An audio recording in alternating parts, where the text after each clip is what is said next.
ठीक है, तो नेक्स्ट टॉपिक है यहाँ पे उपनिवेशवाद और देहात।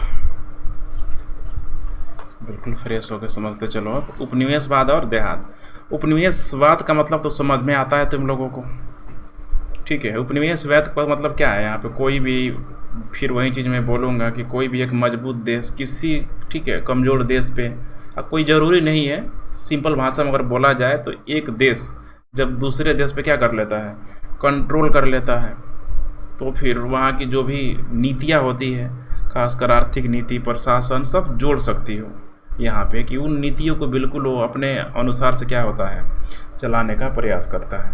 अब यहाँ पे जो उपनिवेशवाद की हम लोग बात कर रहे हैं, अंग्रेज, और दूसरा क्या है यहाँ पे, देहात। और इस देहात का मतलब कि पूरा का पूरा, ठीक है, भारत के ग्रामीण क्षेत्रों से है, क्योंकि अंग्रेज़ों ने वहीं से क्या किया, शुरू किया, क्योंकि अंग्रेज धीरे धीरे उन्हीं देहातों में अपना, ठीक है, प्रभाव बढ़ा रहे हैं, और धीरे धीरे अपना प्रभाव बढ़ाते हुए बिल्कुल मधुमक्खी की तरह क्या हो रहे हैं, पूरे भारत में फैल रहे हैं। तो इसी चीज़ को आज हम लोगों को देखना है इस उपनिवेशवाद और देहात के अंतर्गत सरकारी अभिलेखों का अध्ययन। अब यहाँ पे जो अभिलेख है, कुछ अभिलेख यहाँ पे मिला हुआ है। अभिलेख का मतलब यहाँ पे डॉक्यूमेंट होता है, क्या होता है, डॉक्यूमेंट, ठीक है। अब यहाँ पे जो डॉक्यूमेंट, अब ये मत समझना कि ये जो लोग अभिलेख लिखवाया है सब कुछ नहीं है, थोड़ा सा लिखाया है सब, वो भी है, और बहुत सारे जो कागजी जो डॉक्यूमेंट है, ठीक है, दस्तावेज के रूप में, ठीक है, वही ये डॉक्यूमेंट उस रूप में है। तो यहाँ पे दिखाने की कोशिश किया गया है, किस अध्याय में आप देखेंगे कि जब अंग्रेज़ों ने बंगाल पे कंट्रोल कर लिया, तो बंगाल के अंतर्गत पूरा का पूरा जो क्षेत्र है सब आ जाएगा कि नहीं आ जाएगा, कि देहात में जो भी लोग रह रहे थे, राजा हो गया, छोटे मोटे राजा थे, है कि जमींदार थे, राजा ही जमींदार था, अगर कोई जमींदार बहुत बड़ा हो जाता था तो राजा कैटेगरी में आ जाता था, इसको ले कंफ्यूज नहीं करना है, ठीक है।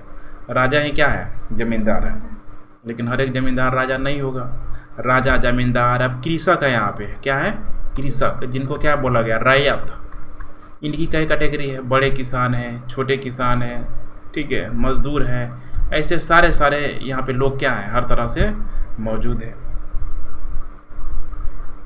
इसके साथ साथ अगर उन्हीं क्षेत्रों में, बंगाल के क्षेत्रों में देखा जाए तो जनजातीय प्रणाली भी क्या है यहाँ पे मौजूद है, जनजातीय लोग भी रहते हैं, तो कुछ कह नहीं रहा है यहाँ पे, जाके देखो।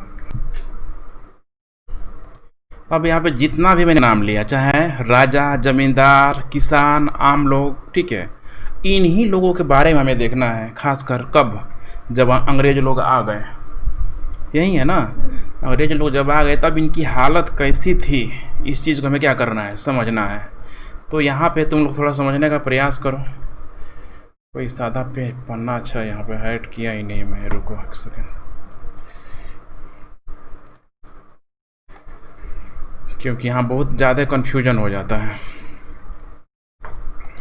देखो, जब तक मुगल था यहाँ पे, मुगल बादशाह,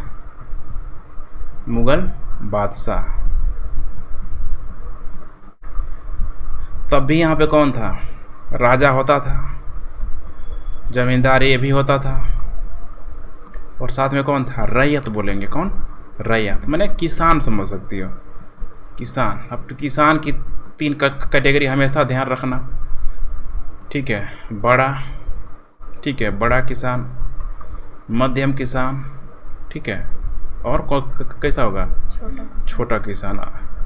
पूरा का पूरा यही समाज है उस बंगाल के इलाके में, अगर देखा जाए, और सिर्फ बंगाल में नहीं, लगभग भारत में भी यही हाल है। मुग़ल बादशाह के अंतर्गत ही क्या होता था, काम होता था। लेकिन अभी तक समझ में आ रहा, अभी तक हम लोगों ने देखा था कि मुग़ल बादशाह के अंतर्गत जो भी यहाँ पे जो कर व्यवस्था था, खुद यहाँ पे वसूली कौन करवाता था, मुग़ल बादशाह शासक। यहाँ पे जो भी परगना के स्तर तक तुम लोगों को ध्यान दी ही चुकी हो, परगना के स्तर तक क्या किया गया था, सब यहाँ पे क्या होते थे, राजस्व अधिकारी होते थे। क्या होते थे, राजस्व अधिकारी होते थे। यही सब क्या करते थे, कर वसूलते थे जाके। समझ में आ रहा है कि नहीं आ रहा है। कहीं कहीं ज़मींदार भी मिल जाएगा, ज़मींदार भी वसूल लेता था, लेकिन ज़्यादातर कौन होता था, राजस्व अधिकारी। अब ये जो राजस्व अधिकारी है, खासकर इन रैयतों से डायरेक्ट अपना क्या करता था, कर वसूलता था। किसानों के साथ यही होता था। और यहाँ पे जब जमींदार है, यहाँ पे अलग मत करना है जमींदार राजा को, क्योंकि यहाँ पे राजा है क्या है, जमींदार है। तो जमींदार का जो जमीन का जो भाग है, भू स्वामित्व है, भूमि इसके पास क्या है, बहुत अधिक मात्रा में क्या है, मौजूद है। क्लियर हो रहा है कि नहीं हो रहा है? अभी समझ लीजिए, बहुत आगे हेल्पफुल देगा। जब जमींदार है यहाँ पे, भूमि जब इसके पास अधिक है, तो इस भूमि में क्या है, खुद काम करेगा? इस भूमि में काम करने वाले और कौन कौन होंगे, रैयत ही होंगे यहाँ पे। अभी कोई ज़रूरी नहीं है कोई बड़ा भी किसान है, सपोज करो हमारे यहाँ एग्जांपल ले लो, अगर किसी के पास बहुत अधिक खेत अगर है, अगर उसको आसानी से दूसरा खेत मिल जाए तो क्या वो नहीं लगाएगा, वो आसानी से लगा लेगा। तो ठीक यही था, इसके भूमि में काम करने वाले बड़ा मध्यम छोटा सब किसान होते ही होते थे। लेकिन इसमें समझने वाली बात है कि ज़मींदार हमेशा ठीक है बड़े किसानों को नहीं देना चाहेगा, चाहेगा कि हम छोटे किसानों को दें, या बड़े किसानों को देगा तो फिर ज़मींदार भी लगेगा, फिर वही कॉन्सेप्ट लेगा कि भाई लो भाई इतना भूमि हम दे रहे हैं, इतना हमको क्या चाहिए, चाहिए इतना, माने हमको कर नहीं बोलेंगे उसको, ठीक है, इतना हमको जो भी भूमि का उपज है, ठीक है, चाहिए। कर का मतलब दूसरा हो जाता है, समझ में आ रहा है ना, मैंने बटाईदार के रूप में यहाँ पे समझ सकती हूँ। तो यही प्रक्रिया यहाँ पे चलती थी। तो यहाँ पे ज़मींदार के पास भूमि है, तो भाई भूमि इसका मतलब कि ज़मींदार इस एरिया में, ठीक है, सर्वे सर्वा के रूप में मौजूद है, हर तरीके से मौजूद है, किसानों को सपोर्ट करने वाला, सहायता करने वाला, ठीक है, या फिर लूट खसोट करने वाला, क्योंकि ऐसा नहीं था कि इस समय नहीं हो रहा था, सब हो रहा था। और ये राजस्व अधिकारी सब, ठीक है, रैयत तो किसानों से, जमींदारों से सब क्या करते थे, कल वसूलते थे। अब ये भी हमेशा लागू नहीं होगा कि हमेशा कौन वसूलता था, राजस्व अधिकारी। कभी कभी किसी क्षेत्र में जमींदारों को बोल दिया जाता था, कभी किसी क्षेत्र में राजाओं को बोल दिया जाता था कि भाई तो राजा साहब आप ही अपने अंदर का क्या कर लीजिए, करवा लीजिए। लेकिन ये इम्पोर्टेंट, इसका अनिवार्य यहाँ पे क्या था, रूप मौजूद था यहाँ पे। यही चीज़ एग्जाम में दे दिया तुम लोगों के समय, दिया था ना कि मुगल काल में किसानों के विद्रोह का क्या कारण था, ठीक है, जमींदार, राजस्व अधिकारी। तो ये ऑप्शन क्या लग गया, ये राजस्व अधिकारी के रूप में क्या हो गया, लग गया। यहाँ पे अगर देखोगे राजस्व अधिकारी है यहाँ पे, तो यहाँ बहुत अधिक हमें लचीलता क्या हो रही है, दिखाई नहीं दे रही है। जब इस राजस्व अधिकारी है ना, ये मुगल बादशाह यहाँ पे नियुक्त हुआ है, यहाँ पे मुगल बादशाह है, बीच में क्या आ जाएगा, सूबा आ जाएगा, प्रांत आ जाएगा, फिर इसके अंतर्गत क्या कर रहा है, सब काम कर रहा है, हर एक सूबा जो भी बटा हुआ है, यही सिस्टम यहाँ पे काम कर रहा है। तो इसीलिए इन राजस्व अधिकारियों से उन रैयतों का क्या हो जाता था, समस्या हो जाता था, किसानों का समस्या हो जाता था। अब जमींदार राजा होता था तो ये लोग मैनेज कर लेते थे। समझ में आ रहा है कि नहीं आ रहा है? क्योंकि मुगल बादशाह है भारत का ही, यहाँ पे एक यहाँ पे थोड़ा सा लचीलता के रूप में इसको समझ सकती हो, थोड़ा सा लचीलता के रूप में यहाँ पे समझ सकती हो। अब यहाँ करना कुछ नहीं है मुझे, ठीक है। अब यहाँ पे ठीक मैं दूसरे टाइप से यहाँ पे, ठीक है, नाम बदल दे रहा हूँ। यहाँ पे कौन आ जाएगा बताओ? औपनिवेशिक शक्ति आ जाएगी, ब्रिटिश लोग, अंग्रेज लोग यहाँ पे आ जाएंगे। समझ में आ रहा है कि नहीं आ रहा? तो अंग्रेज लोग आएंगे तो क्या ये चेंज हो जाएंगे? नहीं। तब यही है अंग्रेज, इसी को क्या बोल दिया गया, औपनिवेशिक शक्ति, औपनिवेशिक शक्ति। और ये पूरा का पूरा ये है जो प्रक्रिया चल रहा है, इसी को क्या बोल दिया गया, देहात बोल दिया गया। क्या बोल दिया गया? देहात बोल दिया गया। क्योंकि उस समय अगर देखोगे तुम लोग तो कोई इम्पोर्टेंट नगर नहीं दिखेगा, लगभग देहात के रूप में क्या है भारत पूरा का पूरा मौजूद है, गांव में, ठीक है। देखेंगे आगे महात्मा गांधी बोलते हैं कि भारत कहाँ बसता है, गांव में बसता है। तो पूरा पूरा ग्रामीण सभ्यता थी। अब इस ग्रामीण सभ्यता में किसान, जमींदार, राजा सभ्य होते थे। अभी जब अंग्रेज आ गए यहाँ पे, तो ये राजस्व अधिकारी, बंगाल में सबसे बड़ी समस्या यही है कि इसने क्या कर दिया, हटा दिया कि भाई हम नहीं रखेंगे यहाँ पे।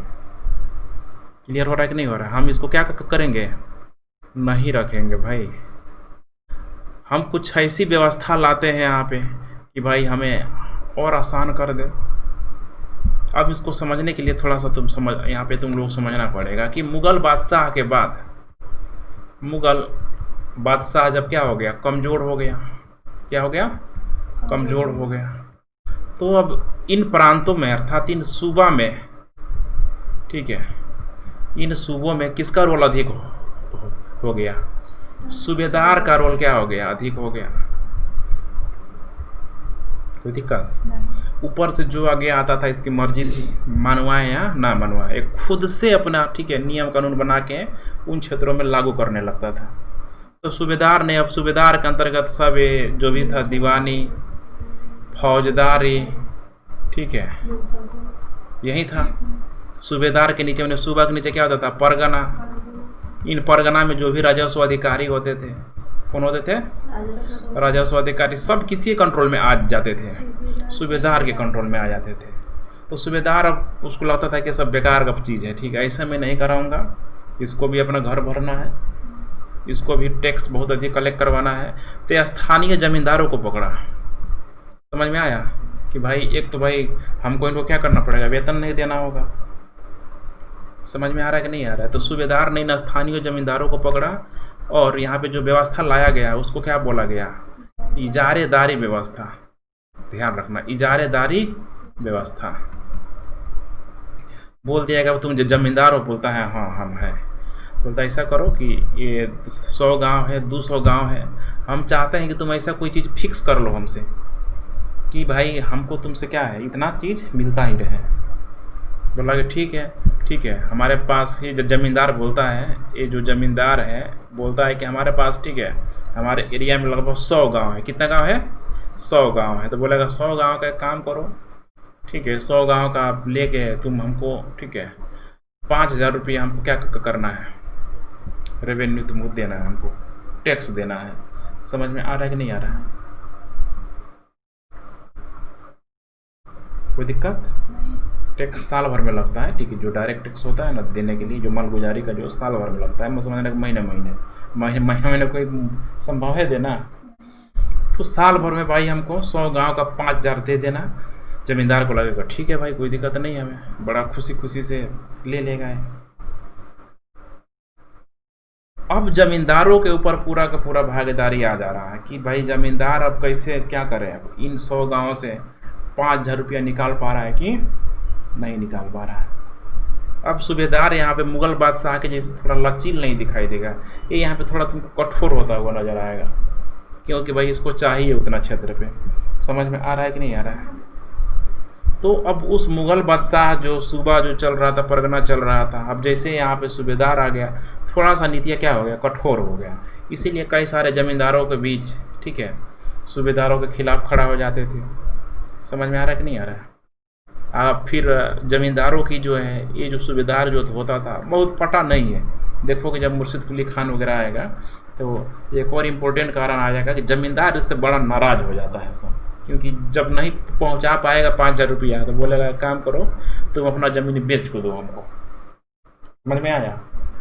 एकदम समझ लो, तुम अपना ज़मीन हमको बेच को दोगे तब भी भाई तुम्हारा ज़मींदारी बच पाएगी, नहीं तो हम फिर नीलाम कर देंगे। क्या कर देंगे? नीलामी मतलब समझ में आता है ना? हर एक ज़मींदार से, ठीक है, वही बोलता है। अभी कोई ज़रूरी नहीं है कि ज़मींदार ही होगा, जो उसको अच्छा बोली लगता था। क्या लगता था? बोली, बिड बोलते हैं उसको। क्या बोलते हैं? बिड लग रहा है कि भाई 100 गाँवों का ज़मींदारी का क्षेत्र 5000 रुपये में बेचा जा रहा है कि नहीं है? अब एक आएगा बोलेगा 5000 में नहीं, हम 5,500 लेना चाहते हैं। दूसरा आएगा बोलेगा नहीं, हम 6000 हम देंगे। समझ में आ रहा है? यही प्रक्रिया चलता था। जिसका मैक्सिमम बिड लगेगा उसको क्या कर दिया जाएगा? उस क्षेत्र को दे दिया जाएगा। यही प्रक्रिया चलता रहता था। तो अब समझ में आ रहा है? सूबेदारी व्यवस्था में जमींदारों की स्थिति और क्या हो गई? टाइट हो गई। कोई दिक्कत? अब यहाँ समझने की कोशिश करो। अब यहाँ पे कौन आ गया? अंग्रेज आ गया। अंग्रेजों ने इसी इजारेदारी व्यवस्था को आगे बढ़ा के, ठीक है, कौन सा व्यवस्था ला दिया सर? इक्तादारी नहीं है, ठीक है, क्या है यहाँ पे? कौन सा व्यवस्था है? अस्थायी व्यवस्था, ठीक है, अच्छा, इक्तादारी व्यवस्था ना, हाँ, इस्तमरारी व्यवस्था।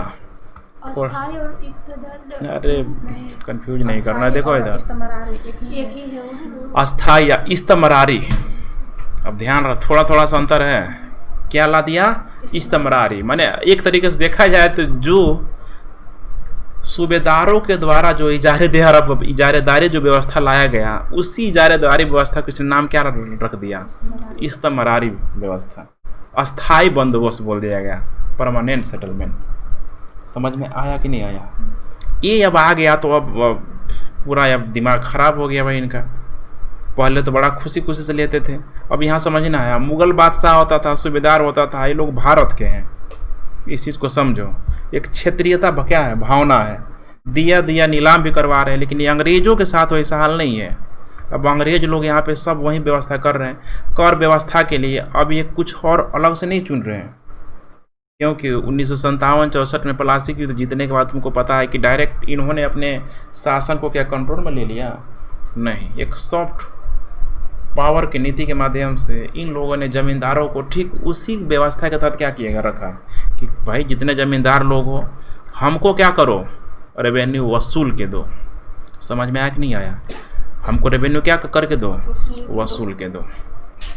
अब देखो यहाँ पे अंग्रेज यहाँ है और रेवेन्यू यहाँ पे कौन वसूल रहा है? ज़मींदार।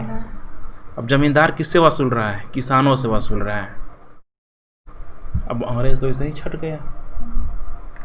अब ज़मींदार पे लगा है कि हमको 5,000 रुपया देना है 100 गांव का, है कि नहीं है? इसको पता है कि भाई हम नहीं देंगे तो अंग्रेज हमको छोड़ेगा नहीं। तो अब किसानों से अब कैसे वसूलेगा वो? एक ही विकल्प है, कड़ाई से क्या करना पड़ेगा? वसूलना पड़ेगा। और जब कड़ाई से वसूलेगा तो इसमें स्वाभाविक है कि किसान क्या होंगे? नाराज होंगे, विद्रोह करेंगे।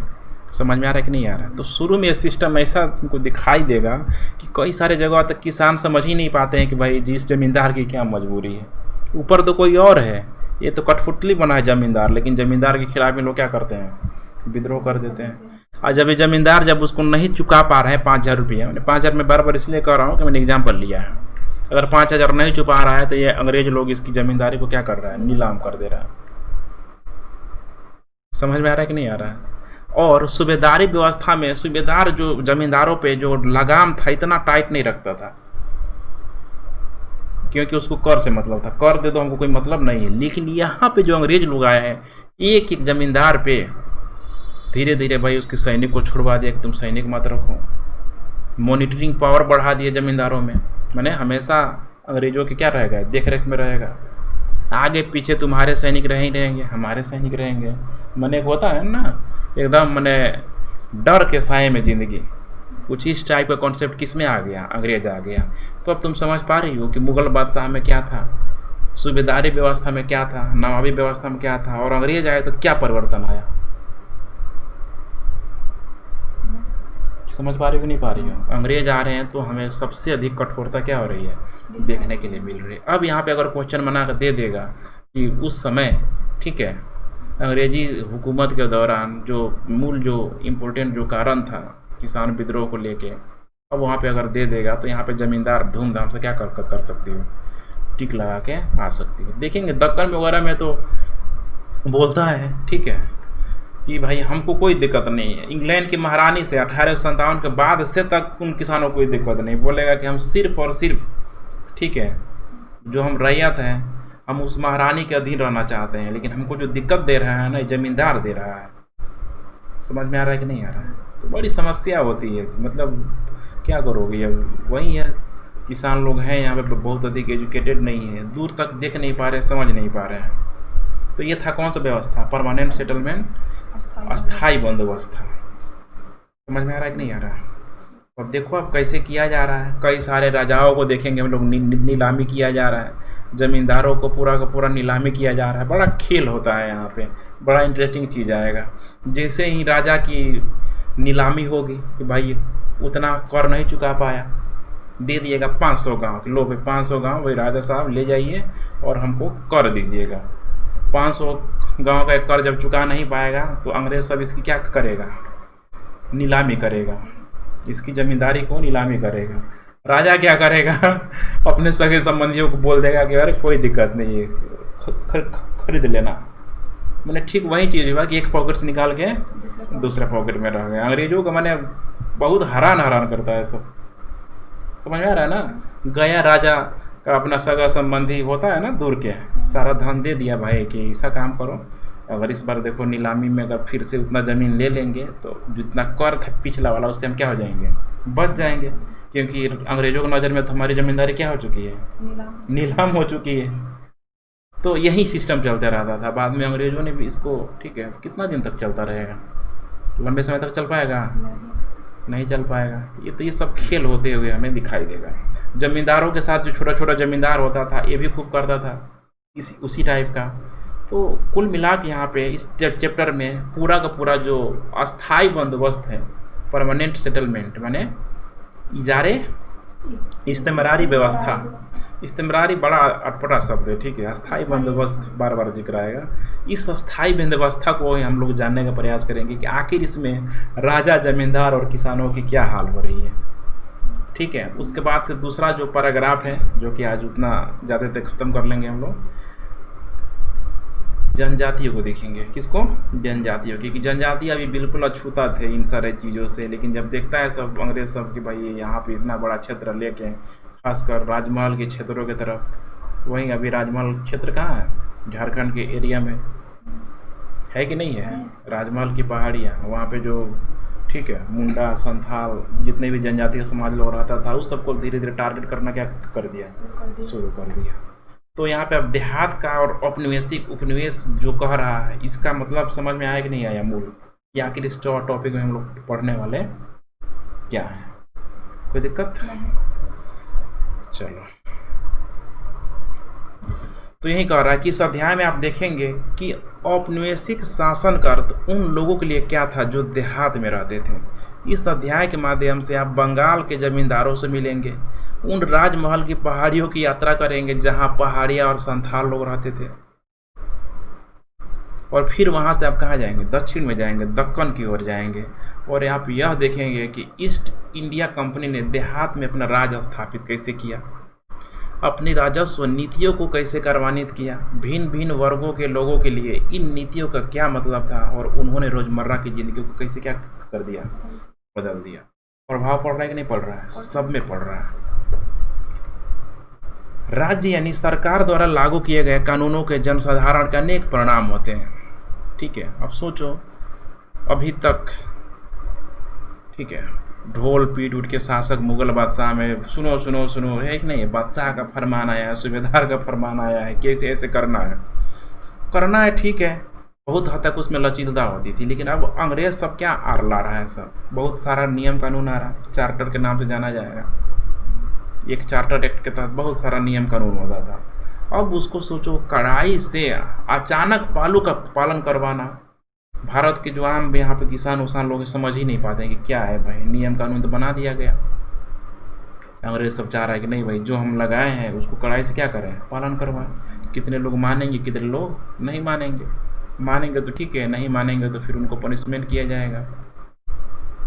बाकायदा यहाँ पे जो लोग होते हैं विद्रोह करते हुए नजर आते हैं। इसीलिए कह रहा है कि कानून के जनसाधारण के अनेक परिणाम होते हैं, वे कुछ हद तक यह निर्धारित करते हैं कि उन कानूनों के परिणाम स्वरूप कौन पहले से अधिक धनवान बनते हैं, कौन गरीब हो जाता है। ऐसा कानून आया जिसमें कुछ लोग क्या हो गए, अमीर हो गए, कुछ लोग गरीब हो गए, लेकिन अमीरी होने का दर जो है कम है, गरीब होने का दर क्या है, सबसे अधिक है। किसे नहीं ज़मीन मिली और कौन अपनी उस ज़मीन को खो बैठता है जिस पर वह रहता है, गुजर बसर करता था। किसानों को जब पैसे की ज़रूरत पड़ती थी तब वे कहाँ किसके पास जाते हैं। आप यह भी देखेंगे कि लोग कानूनों का पालन करने के लिए मजबूर होते हुए भी ऐसे कानूनों का विरोध करने से भी नहीं हिचकते थे जिससे वे अन्यायपूर्ण समझते थे। ऐसा करते समय लोग यह भी स्पष्ट करने का प्रयत्न करते थे कि कानून किस प्रकार लागू किए जाना चाहिए, और इस प्रकार वे उनके परिणामों में कुछ फेरबदल क्या होते थे, कर देते थे। आप उन स्रोतों के बारे में जान पाएंगे जो हमें उन इतिहासकारों के बारे में बताते हैं, साथ ही इन समस्याओं के बारे में भी जो इतिहास के सामने इस संबंध में उपस्थित होती है। आप राजस्व अभिलेख हो, जो भी सर्वेक्षण किया गया है, पत्र पत्रिका सर्वेक्षण एवं यात्रियों द्वारा जो भी छोड़ा गया विवरण के द्वारा ही सब बातें हम लोग क्या कर पा रहे हैं, जान पा रहे हैं। कोई दिक्कत, मैंने एविडेंस के रूप में, साक्ष्य के रूप में दिखा दिया गया। देख रहे हो यहाँ पे मंडी में 1861 में क्या लिया जा रहा है, कपास, भर के कपास लेके जाया जा रहा है। बंगाल और वहाँ के जमींदार, ठीक है। अब यहाँ पे कोई नया चीज़ नहीं है, ठीक है। अधिकतर मैं तुम्ही लोगों से पढ़ाऊँगा और पूरा पूरा समझ में आएगा। तो चलिए पढ़िए एकदम धीरे धीरे आराम से, कि एकदम पढ़ के ही पहली बार में समझ में आ जाए। बंगाल और वहाँ के जमींदार। जैसा कि आप जानते हैं, औपनिवेशिक शासन सर्वप्रथम बंगाल में स्थापित किया गया था। यही वह प्रांत था जहाँ पर सबसे पहले ग्रामीण समाज को पुनर्व्यवस्थित करने और भूमि संबंधी अधिकारों की नई व्यवस्था तथा एक नई राजस्व प्रणाली स्थापित करने के प्रयत्न किए गए थे। आइए यह देखें कि कंपनी शासन के प्रारंभिक वर्षों में बंगाल में क्या हुआ। कोई दिक्कत मैंने, ठीक है। सूरत से घूम के कहाँ आया, सब मद्रास आया, मद्रास से कहाँ चल गया, बंगाल गया। लेकिन सूरत में मद्रास में क्या रुक गया? सब नहीं रुका, ठीक है। यहाँ बस व्यापारिक, ठीक है, कंपनी के रूप में यहाँ बना रहा है, एक क्षेत्र को ले लिया, व्यापार कर रहा है। लेकिन पूरा पूरा अंग्रेज जाके वहाँ नहीं भर गया। भरा कहाँ? बंगाल में। तो वर्धमान में चलो। वर्धमान में की गई नीलामी की। वर्धमान बोलते हैं, आज यहीं पे एक मेडिकल कॉलेज है, बहुत इंपॉर्टेंट है, वेस्ट बंगाल का वर्धमान मेडिकल कॉलेज, ठीक है। वर्धमान है, वर्धमान में कहाँ पे? पश्चिम बंगाल में वर्धमान मेडिकल कॉलेज यहाँ काफ़ी इम्पोर्टेंट है।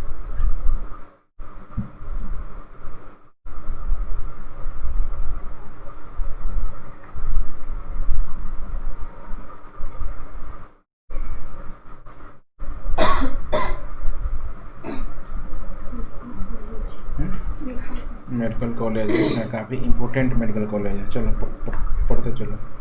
सन 1797 में वर्धमान में एक नीलामी की गई। यह एक बड़ी सार्वजनिक घटना थी। वर्धमान के राजा द्वारा धारित अनेक महाल बेचे जा रहे थे। आज क्या बेचे जा रहे थे? महाल। हाँ, बेचे जा रहा था ना। सन 1793 में इस्तेमारी बंदोबस्त लागू हो गया था। ईस्ट इंडिया कंपनी ने राजस्व की राशि निश्चित कर दी थी, जो प्रत्येक जमींदार को अदा करनी होती थी। जो जमींदार अपनी निश्चित राशि नहीं चुका पाते थे, उनसे राजस्व वसूल करने के लिए उनकी संपदाएं नीलाम कर दी जाती थी। चूँकि बर्दवान के राजा पर राजस्व की बड़ी भारी रकम बकाया थी, इसलिए उसकी संपदाएं नीलामी की जाने वाली थी। ठीक है, समझ में आ गया क्यों किया जाने वाला था? क्योंकि भाई इसको दिया गया था भाई क्षेत्र, कितना गांव को तुम्हें क्या करना है, राजस्व देना है, दे नहीं पाया, ठीक है। तो अब उसकी, ठीक है, उसकी जमींदारी को देखो, यही है उस राजा का घर, देखो कितना खूबसूरत है कि नहीं है? चलो पढ़ो। नीलामी में बोली लगाने के लिए अनेक खरीदार आए थे और संपदाएं सबसे ऊंची बोली लगाने वाले को बेच दी गई। लेकिन कलेक्टर को तुरंत ही इस सारी कहानी में एक अजीब पेंच दिखाई दे गया। अब कलेक्टर कौन था? ठीक है, वही, ठीक है, हाँ, अंग्रेज जो होता था, मेन जो पद होता था, ठीक है। चलो, उस क्षेत्र का अंग्रेज लोग अपने हिसाब से बांट दिया होगा सब। चलो, उसे जानने में आया कि उनमें से अनेक खरीदार राजा के अपने ही नौकर थे और उन्होंने राजा की ओर से ही जमीनों को खरीदा था। नीलामी में 95% से अधिक बिक्री फर्जी थी। वैसे तो राजा की जमीनें खुले तौर पर बेची दी गई थी, पर उनकी जमींदारी का नियंत्रण उसी के हाथों में रहा था। राजा कंपनी को राजस्व क्यों नहीं अदा कर पाया था? नीलामी में खरीदार कौन थे? यह कहानी उस समय पूर्वी भारत के ग्रामीण क्षेत्रों में क्या हो रहा था, इसके बारे में हमें क्या बताती है? समझ में आ रहा है कि नहीं आ रहा है? तो ये समझना है यहाँ पे कि राजा कंपनी को राजस्व क्यों नहीं अदा कर पाया था। स्वाभाविक सी बात है कि हो सकता है किसान लोग दिए नहीं होंगे, लेकिन राजा हमें ध्यान रखना है, तो यह संभावना कम है किसान लोग दिए नहीं होंगे। राजा, ठीक है, उस टैक्स को क्या करना चाहता होगा, अपने पास रखना चाहता होगा। इसीलिए जब नीलामी हो रहा है तो उसके लिए बहुत बड़ी क्या चाहिए, रकम चाहिए। वो रकम भाई दिवा दे रहा है। चलो, अदा न किए गए राजस्व की समस्या। अकेले राज की जमीनें ही ऐसी संपदाएं नहीं थी जो 18वीं शताब्दी के अंतिम वर्षों में बेची गई थी। इस्तेमारी बंदोबस्त लागू किए जाने के बाद 75% से अधिक जमींदारियां हस्तांतरित कर दी गई थी। मैंने हस्तांतरित इस्तेमारी बंदोबस्त यही है। कौन सी व्यवस्था? इस्तेमारी मैंने अस्थाई बंदोबस्त लागू किए जाने के बाद 75% से अधिक जमींदारियाँ क्या कर दी गई थी? हस्तांतरित कर दिए गए थे। मैंने इसको उसको दे दिया गया, उसको दे दिया गया, नीलामी किया होगा। चलो, ब्रिटिश अधिकारी यह आशा करते थे इस्तेमारी बंदोबस्त लागू किए जाने से ये सभी समस्याएं हल हो जाएंगी जो बंगाल की विजय के समय से ही उनके समक्ष उपस्थित हो रही थी। अब देखो, दो यहाँ पे लड़ाई लड़ा गया, ठीक है। ब्रिटिश प्लासी हुआ, बक्सर हुआ, समझ में आ रहा है? इतने सारे उसके सैनिक आए गए, तो इसमें खर्चा बहुत लगता है एक जगह से दूसरे जगह जाने में। समझ में आ रहा है कि नहीं आ रहा है? और ऊपर से ये 1770 का समय, 1776 में सोचो कौन आज़ाद होता है? अमेरिका उधर आज़ाद हो जाता है। तो यहाँ पे हर तरीके से चाह रहा है सब, ब्रिटेन सब, कि पूंजी जो है हमारा व्यापार क्या हो सके, अधिक से अधिक हम यहाँ से क्या कर पाए, मुनाफा कमा पाए।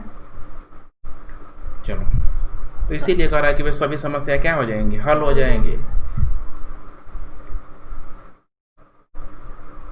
1770 के दशक तक आते आते बंगाल की ग्रामीण अर्थव्यवस्था संकट के दौर से गुजरने लगी थी, क्योंकि बार बार अकाल पड़ रहे थे और खेती की पैदावार घटती जा रही थी। अधिकारी लोग ऐसा सोचते थे कि खेती, व्यापार और राज्य के राजस्व संसाधन सब तभी विकसित किए जा सकेंगे जब कृषि में निवेश को प्रोत्साहन दिया जाएगा, और ऐसा तभी किया जा सकेगा जब संपत्ति के अधिकार प्राप्त कर लिए जाएंगे। मैंने जब हमारे पास संपत्ति का अधिकार पूरे रेगुलर रूप से आ जाएगा तब ना हम लोग कुछ सुधार करेंगे उसमें। देखो, और राजस्व मांगों की दर को अस्थायी रूप से क्या कर दिया गया, तय कर दिया गया। अब ये इस बड़ी समस्या है। कैसा रूप है? अस्थायी।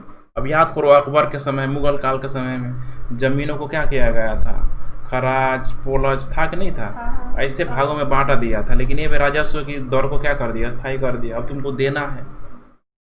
यदि राज्य की राजस्व मांग अस्थायी रूप से निर्धारित कर गई तो कंपनी राजस्व की नियमित प्राप्ति ही आशा कर सकेगी कि भाई कोई दिक्कत नहीं, हमने कर दिया।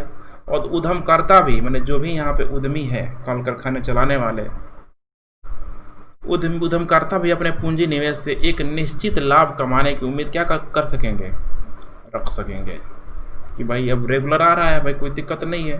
अब उद्यमकर्ता है, ईस्ट इंडिया कंपनी में ही कई सारे लोग क्या थे वहाँ पे मौजूद थे, उनको भी पूंजी मिलता रहेगा, वस्तुओं की खरीद बिक्री यहाँ पे चलते रहेगी। तो इसके लिए सबसे ज़रूरी था क्या था, पूंजी था। और इन्होंने अस्थायी राजस्व की दर को लगा दिया, क्योंकि राज्य अपने दावे में वृद्धि करके लाभ को राशि नहीं छीन सकेगा। राज्य अपने दावे में वृद्धि करके लाभ की राशि नहीं छीन सकेगा। अधिकारियों को यह आशा थी कि इस प्रक्रिया से छोटे किसान और धनी भूस्वामियों का एक ऐसा वर्ग उत्पन्न हो जाएगा जिसके पास कृषि में सुधार करने के लिए पूंजी और उद्यम दोनों क्या होंगे, मौजूद रहेंगे। यहाँ पे अभी समझ में आया?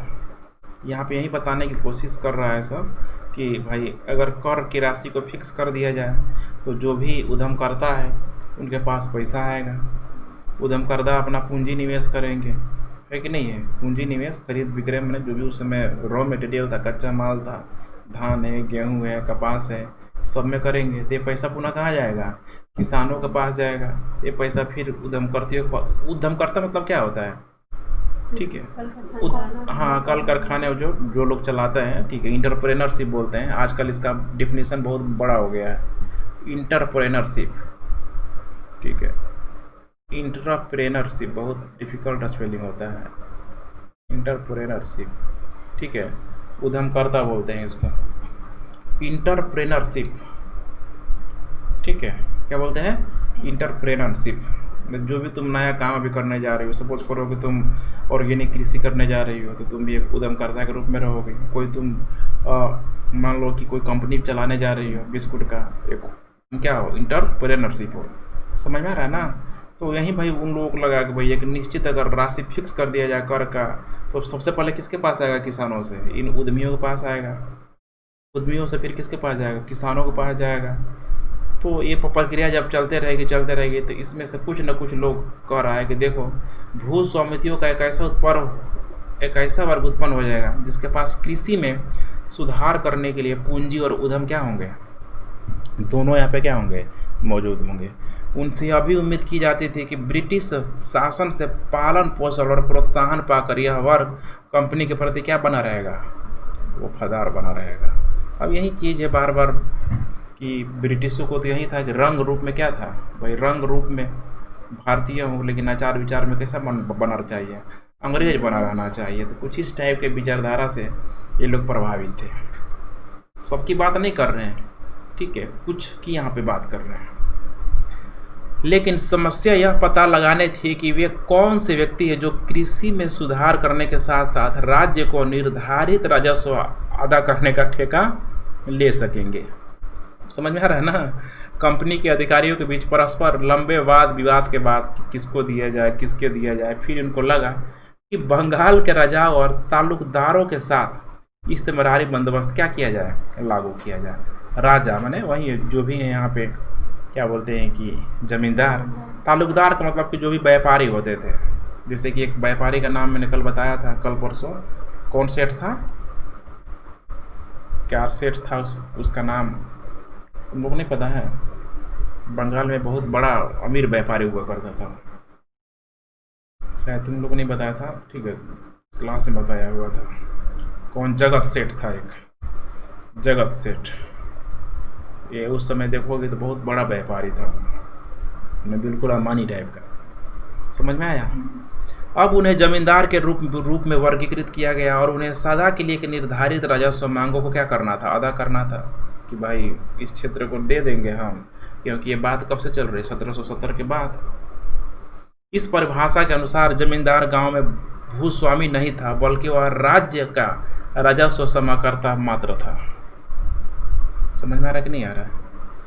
माने जमींदार जो था गांव में भूस्वामी नहीं था, बल्कि वह राज्य का कैसा था, राजस्व समाकर्ता, माने राजस्व वसूलने वाला था। जमींदारों के नीचे अनेक गांव होते थे।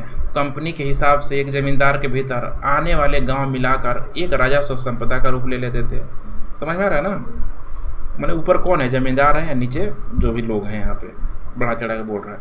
कंपनी समस्त संपदा पर कुल मांग निर्धारित करती थी कि भाई इसमें कितना, ठीक है, कर लगाया जाएगा। तदुपरांत जमींदार यह निर्धारित करता था कि भिन्न भिन्न गाँव से राजस्व की कितनी कितनी मांगें पूरी करनी होगी। माने जमींदार है यहाँ पे अंग्रेज है, और यहाँ पे क्या है, जमींदार है।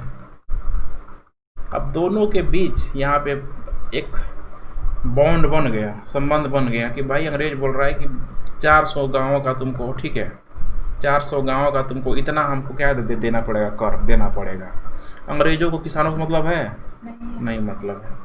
इसी चीज़ को समझाने की कोशिश कर रहा हूँ। अंग्रेजों को किसानों से मतलब है, इन जमींदारों से मतलब है। बोल दिया कि 400 का है, ठीक है, तुमको 5000 क्या करना है, देना है। अब ये जमींदार को डिपेंड करता है कि अब जमींदार कैसे किसानों से 5000 रुपया से ऊपर क्या कर रहा है, कर वसूल रहा है।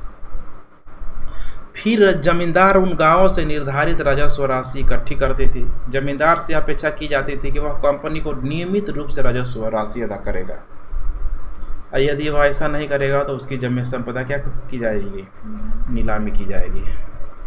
राजस्व राशि के रूप में जमींदार क्यों चूक करते थे, देखो क्यों दिया है। तो कंपनी के अधिकारियों को यह सोचना था कि राजस्व मांग निर्धारित किए जाने से जमींदारों में सुरक्षा का भाव उत्पन्न होगा।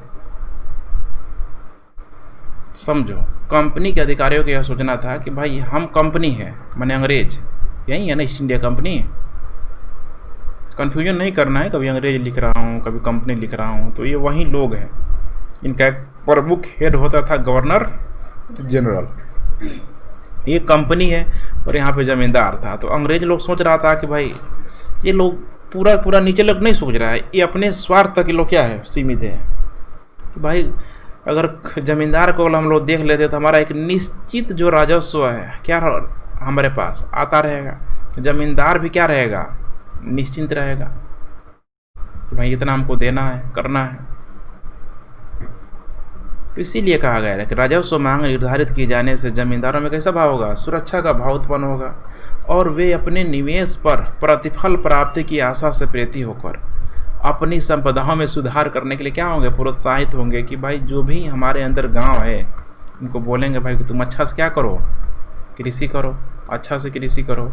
माने एक कृषि अच्छा से कौन करवाएगा? अंग्रेज नहीं करवाएगा, जमींदार करवाएगा, क्योंकि उसको क्या करना है? कर वसूलना है। कर है तभी वसूलेगा।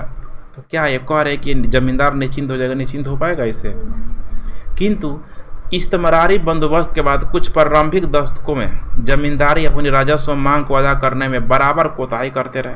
अब इसका कई सारे कारण हो सकता है, सूखा अकाल भी हो सकता है, या पर्सनल ज़मींदार का मैटर भी डिपेंड करता है। कोई ज़मींदार हो सकता है कि किसानों से लेके हो, ठीक है, दिया ही नहीं। देखो ताल्लुकदार दिया है, ऊपर जो था ना, वह व्यक्ति जिसके साथ ताल्लुक यानी संबंध हो, आगे चलकर ताल्लुक का अर्थ क्षेत्रीय इकाई हो गया, ठीक है। तो ये बड़ा आदमी के रूप में समझ लेना।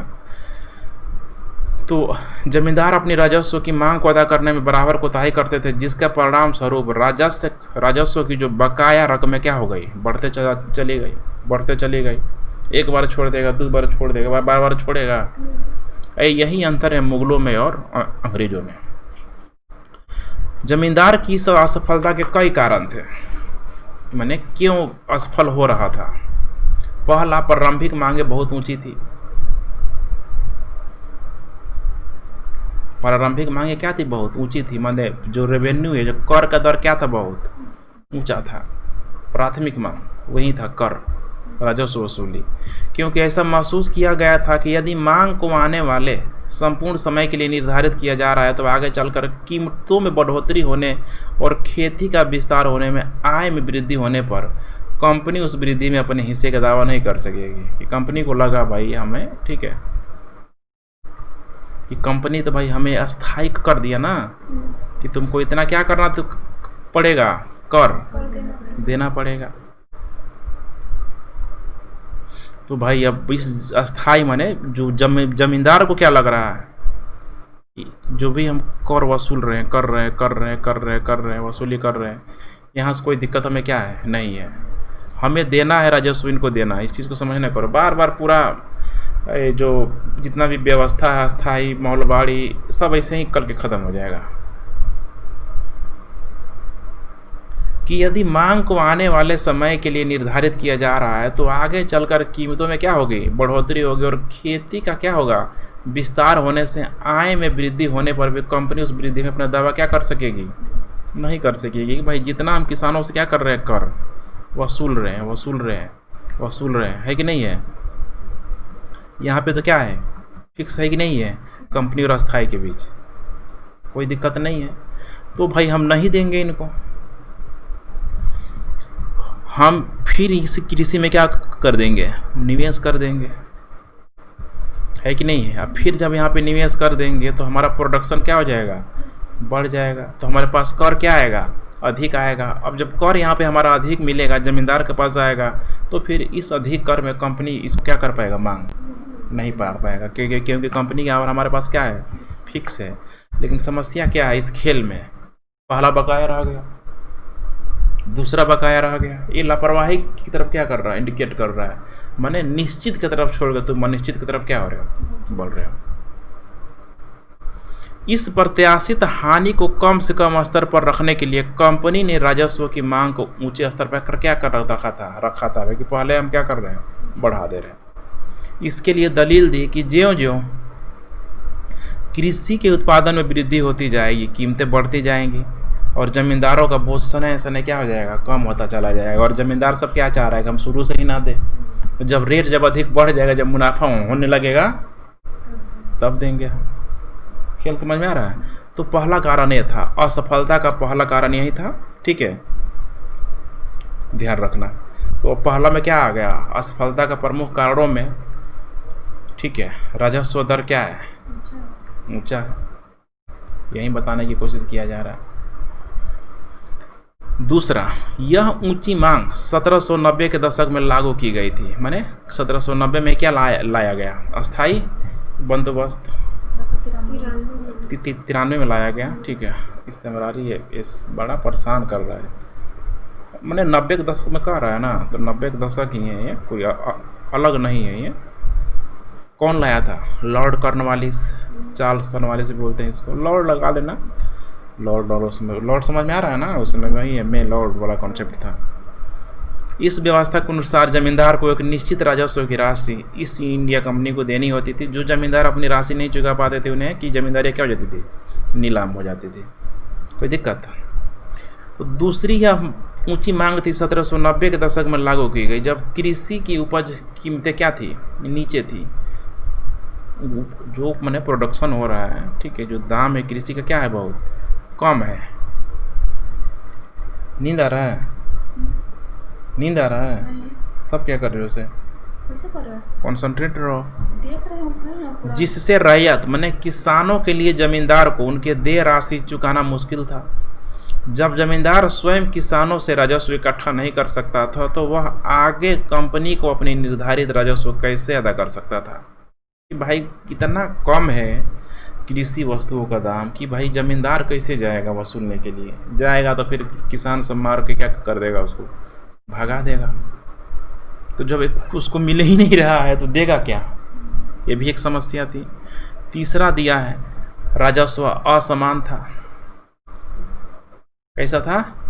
असमान था, समान नहीं था, असमान था। फसल अच्छी हो या खराब, राजस्व का ठीक समय पर भुगतान करना क्या था, जरूरी था। इसी को बोला गया सूर्यास्त कानून। माने सूर्यास्त कानून का मतलब होता है ना कि बोल दिया गया कि ठीक है, टाइम दे दिया गया कि इस दिन लास्ट डेट है तुम्हारा, कि भाई 1 जनवरी को तुमको देना है। अब 1 जनवरी का मतलब है कि 1 जनवरी को सूर्य डूबने से पहले तुम्हें क्या करना पड़ेगा, देना पड़ेगा। तो यही बोला गया सूर्यास्त कानून उसको, ठीक है, नाम से ही लग रहा है। सूर्यास्त कानून के अनुसार यदि निश्चित तारीख को सूर्य अस्त होने तक भुगतान नहीं आता था तो जमींदार को नीलाम किया जा सकता था, जमींदारी को। और चौथा था, इस्तेमारी बंदोबस्त ने प्रारंभ में जमींदार की शक्ति को रैयत से राजस्व इकट्ठा करने और जमींदारी का प्रबंध करने तक ही सीमित कर दिया था, कि भाई जमींदार है, अब उसको ठाट बाट से जी रहा है अपना, है कि नहीं है। अब बोल दिया तुम क्या करो, सिर्फ और सिर्फ राजस्व वसूलो। उनका लाइफ स्टाइल में बहुत फ़र्क पड़ गया। देखेंगे जब मेन सिलेबस में आएंगे, देखेंगे कि अंग्रेज अधिकारी चाह रहे हैं कि साला कितना सभी सब धनसेठ है, मज़ा से रह रहा है कि नहीं है। अब अंग्रेज अधिकारी सभी लगा वैसे ही ख्वाब देखने। मैंने गवर्नर जनरल बहुत ऊंचा पद हो गया, उसके अंतर्गत जो भी सैनिक सेनापति होता था उस समय भी बहुत सारा पद होता था। उस सभी चाहता था कि हम लोग भी क्या रहे हैं, ऐसे ही महल बना करें, और रहता भी ये सब बाकायदा। फिल्मों वगैरह में अगर तुम लोग देखी होगी तो ध्यान होगा, पढ़ी हो ना, आगे देखी ही हो। ऐसे ही एकदम धीरे धीरे मैंने, अगर इन जमींदारों की जगह कौन ले लेता है लाइफ स्टाइल में, अंग्रेज ले लेता है सब।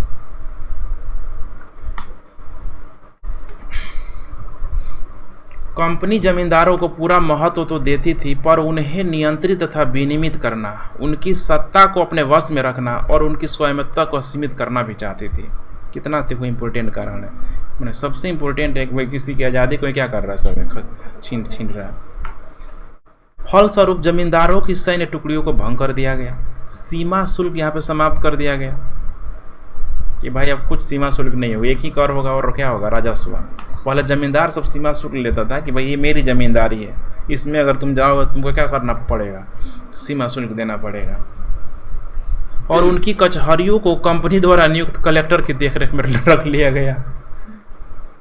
कचहरी होता है ना कि भाई हाँ, मैंने 400 ग्राम की जो भी समस्याएं हैं, ठीक है, इस कचहरी में फैलाया जाएगा। इसका हेड कौन है, जमींदार है, राजा है, उस पर भी कंट्रोल कर दिया गया। जमींदार से स्थानीय न्याय और स्थानीय पुलिस की व्यवस्था करने की शक्ति छीन ली गई। समय के साथ साथ कलेक्टर का कार्यालय सत्ता के एक वैकल्पिक केंद्र के रूप में उभर आया कि अब जमींदार से इम्पोर्टेंट कौन हो गया, कलेक्टर हो गया। यहीं से कलेक्टर का कॉन्सेप्ट आ रहा धीरे धीरे धीरे धीरे धीरे। समझ में आ रहा कि नहीं आ रहा है? ये कलेक्टर का कॉन्सेप्ट कोई अलग से नहीं आ रहा है, कलेक्टर यही है आज का क्या, डीएम। आगे देखेंगे किसी कलेक्टर के लिए बाद में इतना इंपॉर्टेंट पद हो जाता है कि फिर क्या होगा, एग्जाम होगा इंडियन, ठीक है, आईसीएस देखेंगे हम लोग आगे, ठीक है। धीरे धीरे फिर वो आज़ादी के बाद से भारत में क्या होता है, यूपीएससी बन जाता है। तो यहीं से कलेक्टर का क्या आ गया, कंसेप्ट आ गया। अब कलेक्टर उसी तरह से रह रहा है, राजा टाइप में एकदम मस्त कोठी उठी बना के अपना, ठीक है। और जमींदार के अधिकार को पूरी तरह सीमित एवं प्रतिबंधित कर दिया गया। एक मामले में यहाँ तक कि हुआ कि जब राजा राजस्व को भुगतान नहीं कर सका तो एक कंपनी अधिकारियों को तुरंत इस स्पष्ट अनुदेश के साथ उसकी जमींदारी में भेज दिया गया कि भाई अब तुम जाओ, उसको हटा दो, सीधे जिले का पूरा कार्यभार अपने हाथ में ले लो और राजा तथा उसके अधिकारियों के संपूर्ण प्रभाव और प्राधिकार को खत्म कर देने के लिए सर्वाधिक प्रभावशाली क्या करो, कदम उठाओ। याद आ रहा है कि नहीं आ रहा है? देखो क्या हो रहा है यहाँ पे। मणिकर्णिका का सीन याद आ रहा है ना, जो दिखाया था कि उसका जो पति था कितना दबा हुआ था, अंग्रेज आता था तो देखो कैसे कर रहा था। डर था कि भाई कहीं हमारा क्षेत्र अंग्रेज सब क्या करें, ले ना ले। प्रजा की कोई चिंता नहीं, प्रजा को हर तरह से कष्ट दिया जा रहा है, सताया जा रहा है। अब शासक बस अपने तक सीमित हो गया है कि अगर जी हजूरी करने से ही अगर मेरा अगर क्षेत्र बचा जा रहा है तो भाई इसी में ठीक है, हम करेंगे। वो तो खैर 1857 तक का होता है। अब यही बढ़ रहा है, अब धीरे धीरे अपना प्रभाव क्या कर रहा है, सब बढ़ा रहा है। राजस्व इकट्ठा करने के समय जमींदारी का एक अधिकारी, जिसे आमतौर पर अमला कहते थे, गांव में आता था। लेकिन राजस्व संग्रहण एवं पारिवारिक समस्या थी। कभी कभी तो खराब फसल और नीची कीमतों के कारण किसानों के लिए अपनी देय राशियों का भुगतान करना बहुत कठिन हो जाता था। कि जो भी जमींदार रखता था ना, जमींदार का मतलब थोड़े घर घर एक किसान से मांगेगा। जमींदार का मतलब कि जमींदार जैसे भी दे अपने लोगों को नियुक्त कर रहे, तो जमींदार का एक अधिकारी होता था जिसको क्या बोला गया, अमला। अब ये अमला एग्जाम में पूछ देगा किसका राजस्व अधिकारी था, मुगलों का, जमींदारों का, अंग्रेजों का। अब लगाते रहो, ठीक है। कभी कभी ऐसा भी होता था कि रैयत जानबूझकर भुगतान में देरी कर देते थे, किसान नहीं देते थे, भाई है नहीं देंगे जाओ। धनवान रैयत और गांव के मुखिया, जोतदार और मंडल जमींदारों को परेशानी में देखकर बहुत खुश होते थे कि जाओ ठीक है, दो तुम अपने घर से, सकारे तो हो। क्योंकि जमींदार आसानी से उन पर अपनी ताकत का इस्तेमाल क्या कर सकता था, नहीं कर सकता था। कैसे कर पाएगा यार, उसके पास उतना ताकत अब क्या है, बचा ही नहीं है, अंग्रेजों के देखरेख में चल रहा है सब। पहले ऐसा होगा, पहले नहीं था, तुरंत उठा कर सब पटक देता था जमींदार। यही समझते हैं, उनकी आज़ादी ही छीना जा रहा है। हर जगह पुलिस प्रशासन तक का नियुक्त करने का उसको अधिकार क्या था, अब नहीं था, छीन लिया जा रहा। जमींदार बाकीदारों पर मुकदमा तो चला सकता था, मगर न्यायिक प्रक्रिया क्या होती थी, लंबी होती थी। अब यही है न्याय की प्रक्रिया अंग्रेजों ने लाया, और ये इतनी आसानी से नहीं मिलेगा। पहले था तो मार पीट के जमींदार एक दिन में न्याय कर लेता था कि तुमको देना है तो देना है, नहीं तुम्हारा चमड़ी खिंचवा लेंगे। अब क्या करोगे, अब तुम्हारे हाथ में रहा ही नहीं है। जैसे आज होता है तारीख पे तारीख, यहाँ से नहीं चल रहा, बहुत पहले चल रहा है। 1798 में अकेले बर्धमान जिले से ही राजस्व भुगतान के बकाया से संबंधित 30,000 से अधिक वाद लंबित थे, जो जमींदारों के द्वारा किसानों पे किया गया कि भाई दे दो यार, हमको कहाँ देना है, मालिक को देना है, पर अंग्रेजों को देना है। अब हो ही नहीं रहा क्लियर। तो क्या समझ में आया अभी तक जो तुम लोग देख रही थी, ठीक है। सबसे एक कर व्यवस्था को लेके, राजस्व व्यवस्था को लेके एक बहुत ही मतलब स्ट्रिक्टली अंग्रेजों के द्वारा क्या किया जा रहा है, फॉलो करवाया जा रहा है कि नहीं जा रहा है। अभी तक दिल्ली सल्तनत या पुराने समय में तुम लोग बहुत सारे शासक देखी, मुगलों को देखी, इतना ठीक है मतलब जो कठोरता हमें दिखाई क्या होता था, नहीं दिखाई देता था। लेकिन अब यहाँ पे हमें दे रहा है पूरा। जोतदारों का उदय, जोतदार मतलब क्या है भाई, भूमि जोतने वाले हैं यहाँ पे। 18वीं शताब्दी के अंत में, मैंने 18वीं शताब्दी के अंत मतलब कौन सा, वहीं लास्ट तक 1790-95 है कि नहीं है। 18वीं शताब्दी के अंत में एक और अनेक जमींदार संकट की स्थिति से गुजर रहे थे, वहीं दूसरी ओर धनी किसान के कुछ समूह गांवों में अपनी स्थिति मजबूत करते जा रहे थे, क्योंकि अब इनको मौका मिल गया। जमींदार अब इन पे अपना पावर दिखा नहीं सकता था। फ्रांसीसी बुकानन, याद आ रहा है ना, फ्रांसीसी बुकानन बहुत इंपॉर्टेंट नाम है, ठीक है। यही है फ्रांसीसी बुकानन, एक चिकित्सक था जो बंगाल चिकित्सा सेवा में 1794 से 1815 तक रहा था।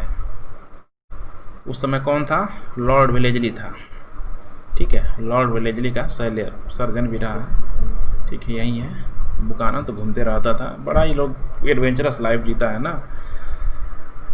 कोलकाता में उसने एक चिड़ियाघर की स्थापना की जो कलकत्ता अलीपुर चिड़ियाघर के नाम से क्या हुआ, मशहूर हुआ। खैर ये तो मैंने उतना इंपॉर्टेंट नहीं है, लेकिन ये ध्यान रखना कलकत्ता में रुका है 1794 का 1815, और ये वही समय है मैंने 18वीं सदी के लास्ट तक, है कि नहीं है।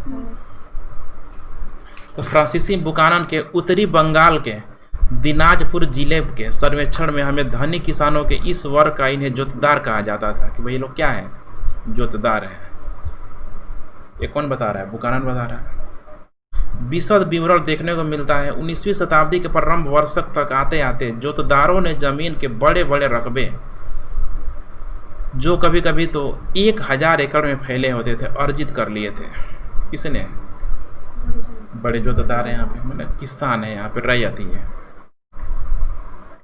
स्थानीय व्यापार और साहूकार के कारोबार पर भी उसका नियंत्रण था, और इस प्रकार वे उस क्षेत्र के गरीब काश्तकारों पर व्यापक शक्ति का क्या करते थे, प्रयोग करते थे। अब गरीब काश्तकार पर माने कौन है यहाँ पे, छोटे मोटे जो भी लोग शिल्पकार हैं, जो कृषि भी कर रहे हैं, ठीक है, शिल्पकारी भी कर रहे हैं, उन्हीं को ना बोला गया काश्तकार। उनकी जमीन का काफ़ी बड़ा भाग माने बटाईदारों के माध्यम से जोता जाता था। किनका, ये जो बड़े बड़े किसान होते थे। अब ये बड़े बड़े किसान बिल्कुल जमींदार टाइप का फील आ रहा होगा, जो खुद अपना हल लाते थे, खेत में मेहनत करते थे, और फसल के बाद उपज का आधा हिस्सा किसको दे देते थे, जोतदारों को दे देते थे। कोई दिक्कत। तो अब यहाँ पे एक नया वर्ग तैयार हो गया, जोतदार माने बड़ा किसान जिसको बोला गया। और जमींदार क्या हो गया, हाँसी में चला गया। अस्थाई बंदोबस्त ने जमींदारों को क्या कर दिया, बिल्कुल बर्बाद कर दिया।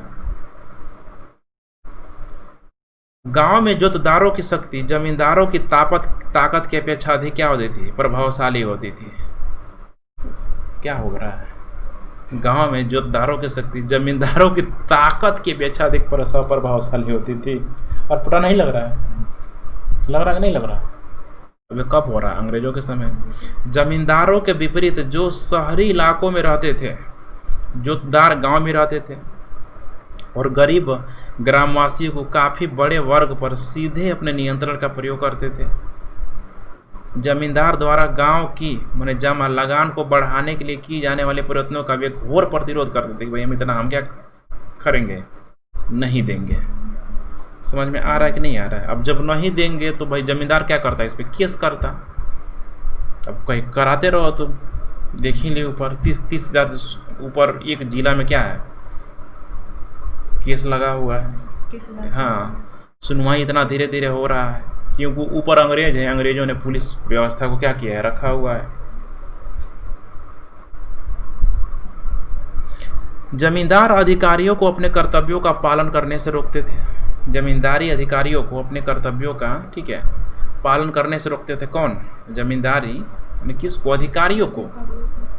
उन्हें कौन अधिकारी होगा, अंग्रेज अधिकारी, ठीक है, जो भी उनके द्वारा को न कुछ यहाँ बना दिया गया है। जो रैयत उन पर निर्भर रहते थे उन्हें वे अपने पक्ष में एकजुट रखते थे, और जमींदार को राजस्व में भुगतान में जानबूझकर देरी करा देते थे। कौन लोग, जमींदार लोग नहीं, जमींदारी अधिकारियों को अपने कर्तव्यों का पालन करने से क्या करते थे, रोकते थे। कौन लोग, जोतदार लोग रोकते हैं, जोतदार लोग है ना। बिल्कुल यहाँ पे ये जो जोतदार है, ठीक है, बिल्कुल जमींदार की तरह दिखाई दे रहा है तुम लोगों को। सच तो यह है कि जब राजस्व का भुगतान न किए जाने पर जमींदारी को नीलाम किया जाता था, तो अक्सर जोतदार ही उन जमीनों को क्या करते थे, खरीद लेते थे। अब समझ में आया कि आगे क्यों आए कि भाई जब भी किसी जमींदार की जमींदारी नीलाम में की जाती थी तो उसका ज़मीन बहुत सारा टुकड़ा है कि नहीं है। अब गांव का कोई अमीर किसान है, ये भाग एक खरीद लिया, ये खरीद लिया। ऐसे आज गांव में होता है कि नहीं होता है। ऐसे धीरे धीरे जो मेहनत करता है, ठीक है, उसके पास खेत तो क्या होता है, बढ़ते चला जाता है। यही हो रहा है। तो यहाँ पूरी तरीके से जो जमींदारी कॉन्सेप्ट डैमेज हो रहा है, और किसानी कॉन्सेप्ट जोतदार जिनको बोला गया है वे एक नए वर्ग के रूप में क्या हो रहा है, उभर रहे हैं। उत्तरी बंगाल में जोतदार सबसे अधिक शक्तिशाली थे। हालांकि धनी किसान और गांव के मुखिया लोग भी बंगाल के अन्य भागों के देहाती इलाकों में प्रभावशाली बनकर क्या कर रहे थे, उभर रहे थे। कुछ जगहों पर उन्हें हवलदार कहा जाता था, और कुछ अन्य स्थानों पर वे गांटीदार माने मंडल कहलाते थे। उनके उदय से जमींदारों के अधिकार का कमजोर पड़ना क्या था, अवश्य अवश्य भावी था, यानी एकदम अवश्य रूप से क्या था यहाँ पे निर्धारित था कि भाई उनको होना ही था।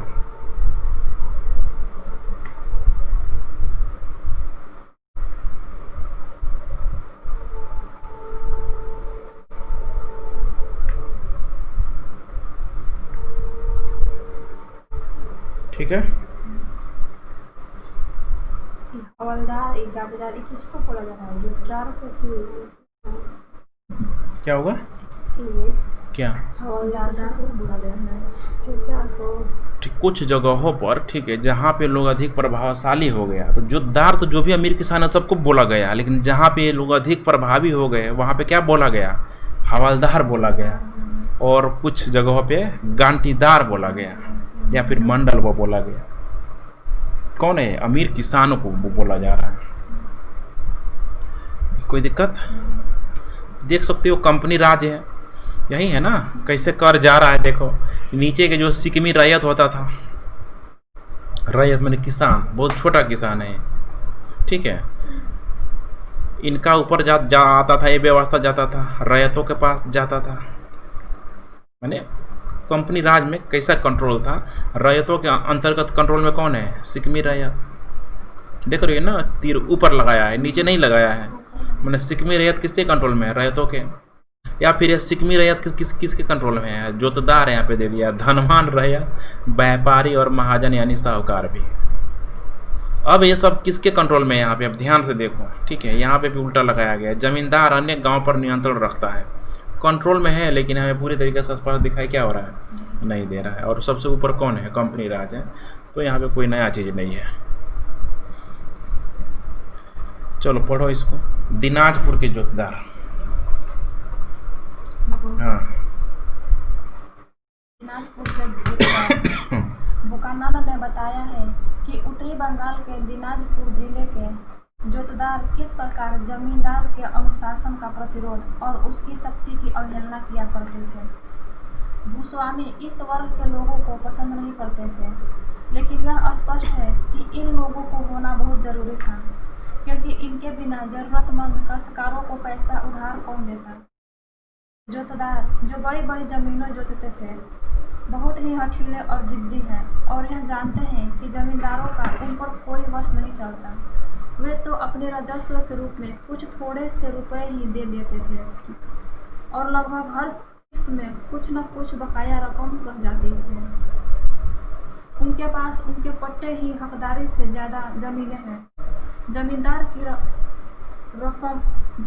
रकम के कारण अगर अधिकारी उन्हें कचहरी में बुलाते थे और उन्हें डराने धमकाने के लिए घंटे 2 घंटे कचहरी में रोक लेते हैं, तो वे तुरंत उनकी शिकायत करने के लिए फौजदारी थाना या मुंसिफ की कचहरी में पहुंच जाते हैं। हाँ, मैंने फौजदारी मैंने आपराधिक मामला ना हो गया, किसी को रोकना, तो जमींदार जो भी लठैत होते थे, रोक लिया भाई किसी अमीर किसान को, जोतदारों को, तो भाई तुरंत वो जाके क्या करते थे? कंप्लेन कर देते थे। ठीक है, जमींदारों की ओर से प्रतिरोध। अब देखो क्या हो रहा है। अब समस्या होगी कि नहीं होगी? होगी ही होगी भाई, कि सारा देखो हमारी जगह, ठीक है, नीचे कौन ले लिया? जोतदार ले रहा है सब। किंतु ग्रामीण क्षेत्रों में जमींदारों की सत्ता समाप्त नहीं हुई। खासकर ग्रामीण एरिया में राजस्व की अत्यधिक मांग और अपनी भू संपदा की संभावित नीलामी की समस्या से निपटने के लिए जमींदारों ने इन दबाव से उबरने के रास्ते निकाल लिया। अब क्या रास्ता निकाला है? जैसे ऊपर तुम लोग पता चल चुका है, ठीक है। फर्जी बिक्री, ये कैसे ही क्या थी? तरकीब थी। थोड़ा सा पढ़ो इसको, आसान।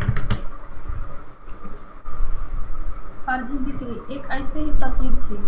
इसमें कई तरह के हथकंडे अपनाए जाते थे। वर्धमान के राजा ने पहले तो अपनी जमींदारी का कुछ हिस्सा अपनी माता को दे दिया, क्योंकि कंपनी ने यह निर्णय ले रखा था कि स्त्रियों की संपत्ति को नहीं छीना जाएगा। फिर दूसरे कदम के तौर पर उसके एजेंटों ने नीलामी की प्रक्रिया में जोड़ तोड़ किया। कंपनी की राजस्व मांग को जानबूझकर रोक दिया गया और भुगतान न की गई बकाया राशि बढ़ती गई। जब भू संपदा का कुछ हिस्सा नीलाम किया गया तो जमींदार के आदमियों ने ही अन्य खरीदारों के मुकाबले ऊंची ऊंची बोलियां लगाकर संपत्ति को खरीद लिया। आगे चलकर उन्होंने खरीद की राशि को अदा करने से इनकार कर दिया, इसलिए उस भू संपदा को फिर से बेचना पड़ा। एक बार फिर जमींदार के एजेंटों ने ही उसे खरीद लिया और फिर एक बार खरीद की रकम नहीं अदा की गई और इसलिए एक बार फिर नीलामी करनी पड़ी। यह प्रक्रिया बार बार दोहराई जाती रही और अंततोगत्वा राज और नीलामी के समय बोली लगाने वाले थक गए। जब किसी ने भी बोली नहीं लगाई तो उस संपदा को निजी कीमत पर भी फिर जमींदार को ही बेचना पड़ा। जमींदार कभी भी राजस्व की पूरी मांग नहीं अदा करता था। इस प्रकार कंपनी कभी कभार ही किसी मामले में इकट्ठी हुई बकाया राजस्व की राशियों को वसूल कर पाती थी। अब ये खेल चल दिया, जमींदारों को लगा कि इसे तो ख़त्म ही हो जाएंगे। समझ में आ रहा है कि नहीं आ रहा? तो अंग्रेज लोग इनकी जमींदारी का क्या करते थे? नीलामी करते थे। समझ में आया? अब ये जो नीलामी होती थी अंग्रेज़ों के द्वारा पूरी की पूरी, ठीक है, जमींदारी की 1 2 3 4 5 ऐसे ऐसे, है कि नहीं है? तो रेट जो भी रखा गया 5000 है कि नहीं है? अब जो भी इस नीलामी में भाग लेने वाले कौन होता था? इन्हीं के सगे संवेदम्बी आदमी। 5000 बोला, कोई हाथ ही नहीं उठाया, तो फिर नीलामी ऊपर जा पाएगा? अब 5000 जब नहीं बोला, यही है नीलामी की खूबी कि तुमको अगर, ठीक है, डिमांड है तो नीलामी की मात्रा क्या हो जाएगी? ऊपर हो जाएगी। जैसे 5000 बोला, दूसरा 6000 आ जाएगा, 7000। 5000 बोला, पता चला कि चुप, कोई बोल ही नहीं रहा है, तो फिर कैसे हो पाएगा? बोलेगा 4000, फिर भी चुप, फिर बोलेगा 3000, फिर भी चुप, है कि नहीं है? अब 2000 जब बोल रहा है हथौड़ा ठोक के कलेक्टर, तो फिर दूसरा आदमी उठ के जा रहा है कि नहीं हम खरीदेंगे। समझ में आ रहा है कि नहीं आ रहा है? तो यहाँ पे समझना है कि कोई ये सोना नहीं है, मैंने सोना मैंने कोई गहना नहीं है, गोल्ड नहीं है कोई। समझ में आ रहा है ना? अचल संपत्ति है, खेत है, खेत लेकर अंग्रेज सब क्या करेगा? वो सबको तो चाहिए, रेवेन्यू चाहिए उस सबको। क्लियर हो रहा है कि नहीं हो रहा है? चलो पढ़ो। ऐसे सौदे बड़े पैमाने पर हुए। सन 1793 से 1801 के बीच बंगाल की 4 बड़ी जमींदारियों ने, जिसमें वर्धमान की जमींदारी भी एक थी, अनेक बेनामी खरीदारियां की, जिसमें कुल मिलाकर 30 लाख रुपए की प्राप्ति हुई। नीलामियों में की गई कुल बिक्रियों में से 15% सौदे नकली थे। जमींदार लोग और भी कई तरीकों से अपनी जमींदारी को छीनने से बचा लेते थे। जब कोई बाहरी व्यक्ति नीलामी में कोई जमीन खरीद लेते थे, तभी उन्हें हर मामले में उसका कब्जा नहीं मिलता था। अब यहाँ पे है, देखो, पहले जमींदार लोग था, फिर जोतदार आया, फिर कौन आ रहा है? जमींदार आ रहा है। अब जमींदार जब आ रहा है यहाँ पे, तो जोतदारों को भगा रहा है, ठीक है, मैंने उसको एंट्री नहीं दी। मैंने जहाँ पे बोली लगता है ना, तो ऐसा लगेगा थोड़े बोले कि कहीं भी लगा दे। कलेक्टर जहाँ बोली लगाएगा वहाँ पे लोग लिमिटेड रहेंगे कि भाई उन्हीं को दिया जाएगा, चुनिंदा लोगों को दिया जाएगा, ठीक है। तो भाई यहाँ पे लोग देने ही नहीं जाते, मतलब बड़ी समस्याएं, कॉम्प्लिकेटेड हो जाता था। चलो, कभी कभी तो पुराने जमींदार के लठियाल नए खरीदार के लोगों को मार पीट कर भगा देते थे, लठिया देते थे, ठीक है। और कभी कभी तो ऐसा भी होता था कि पुराने रैयत बाहरी लोगों को, यानी नए खरीदार के लोगों को जमीन में घुसने ही नहीं देते थे। वे अपने आप को पुराने जमींदार से जुड़ा हुआ महसूस करते थे। कौन? जो भी रैयत होते थे, चलो ठीक है। और उसी के प्रति वफादार बने रहते थे और यह मानते थे कि पुराना जमींदार ही उनका अन्नदाता है और वे उसकी प्रजा हैं। जमींदार की बिक्री से, उनके दत्तमत से और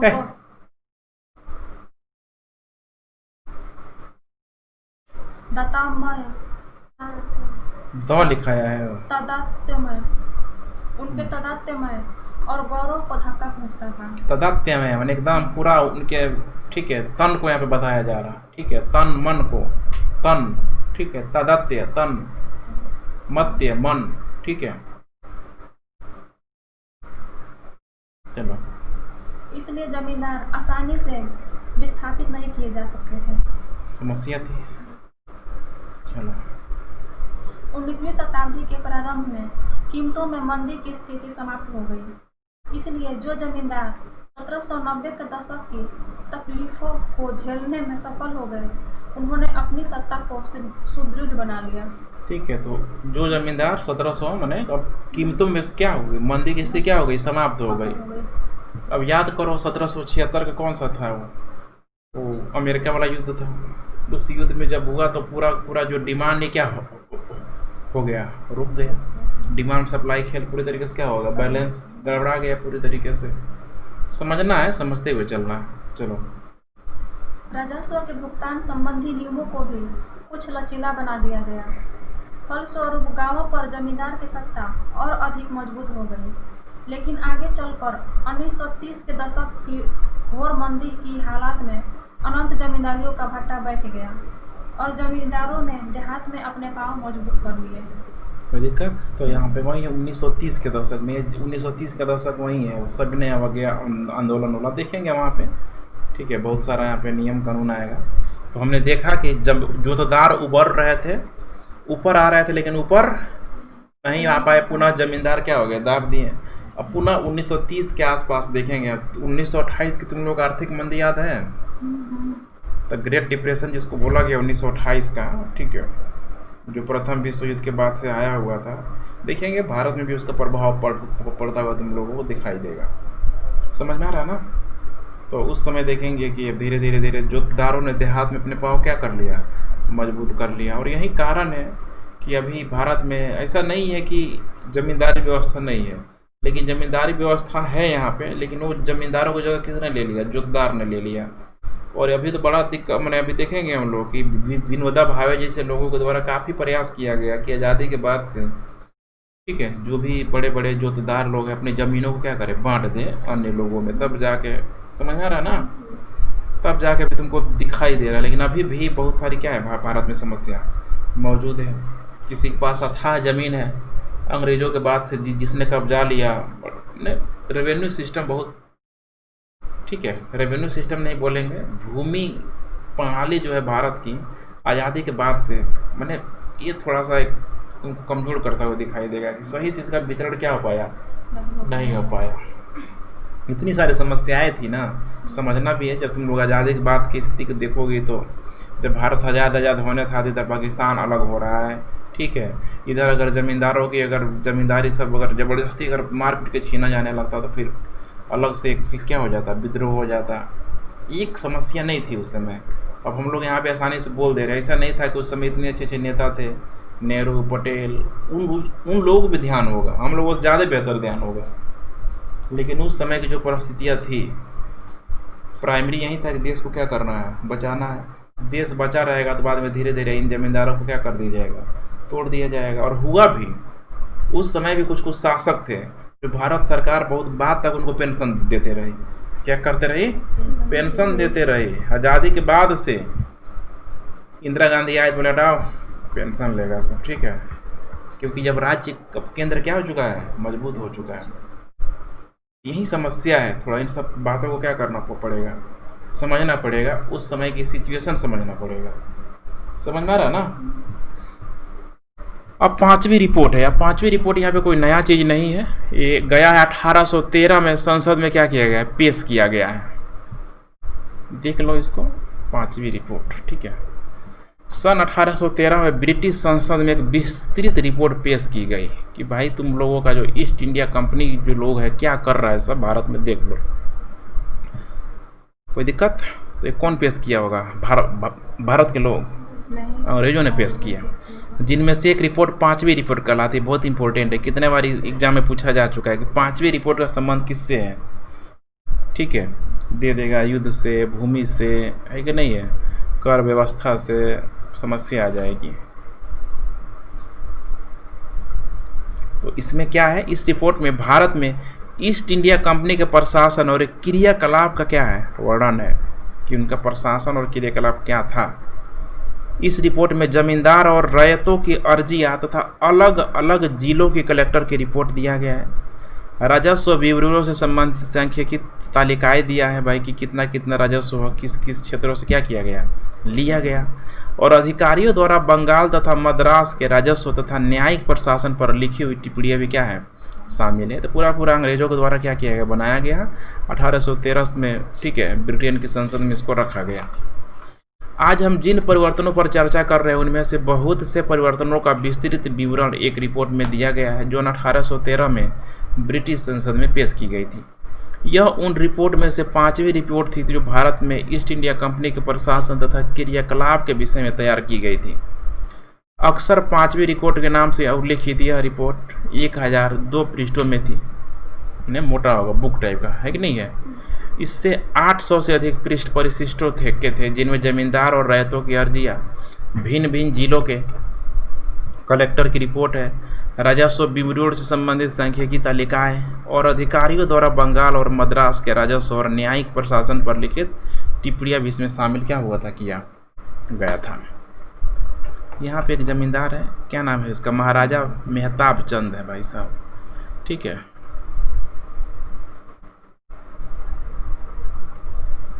जब इस्तमरारी माने अस्थायी बंदोबस्त लागू किया गया था तब तेज चंद बर्धमान का राजा था। उसके बाद मेहताब चंद के शासन में बर्धमान की जमींदारी काफ़ी फली फूली। मेहताब चंद ने संथालों के विद्रोह और 1857 के विद्रोह के दौरान अंग्रेजी हुकूमत का क्या दिया, साथ दिया। तो देखो फली फूली जमींदार क्या हो रहा है, फल फूल रहा है। तो बिना अंग्रेजों के मेहनत से फल फूल पाएगा, कैसा होगा ये, माने भारत के संदर्भ में देखा जाए तो देशद्रोही होगा। कंपनी ने 1770-60 के दशक में के मध्य से जब से बंगाल में अपने आप को स्थापित किया तभी से इंग्लैंड में उसके क्रियाकलाप पर बारीकी से नज़र रखी जाने लगी कि आखिर लोग कर क्या रहा है सब भारत में, क्योंकि संसद की परमिशन से ही आया हुआ था, महारानी दी थी ना परमिशन, और उन पर चर्चा की जाती थी।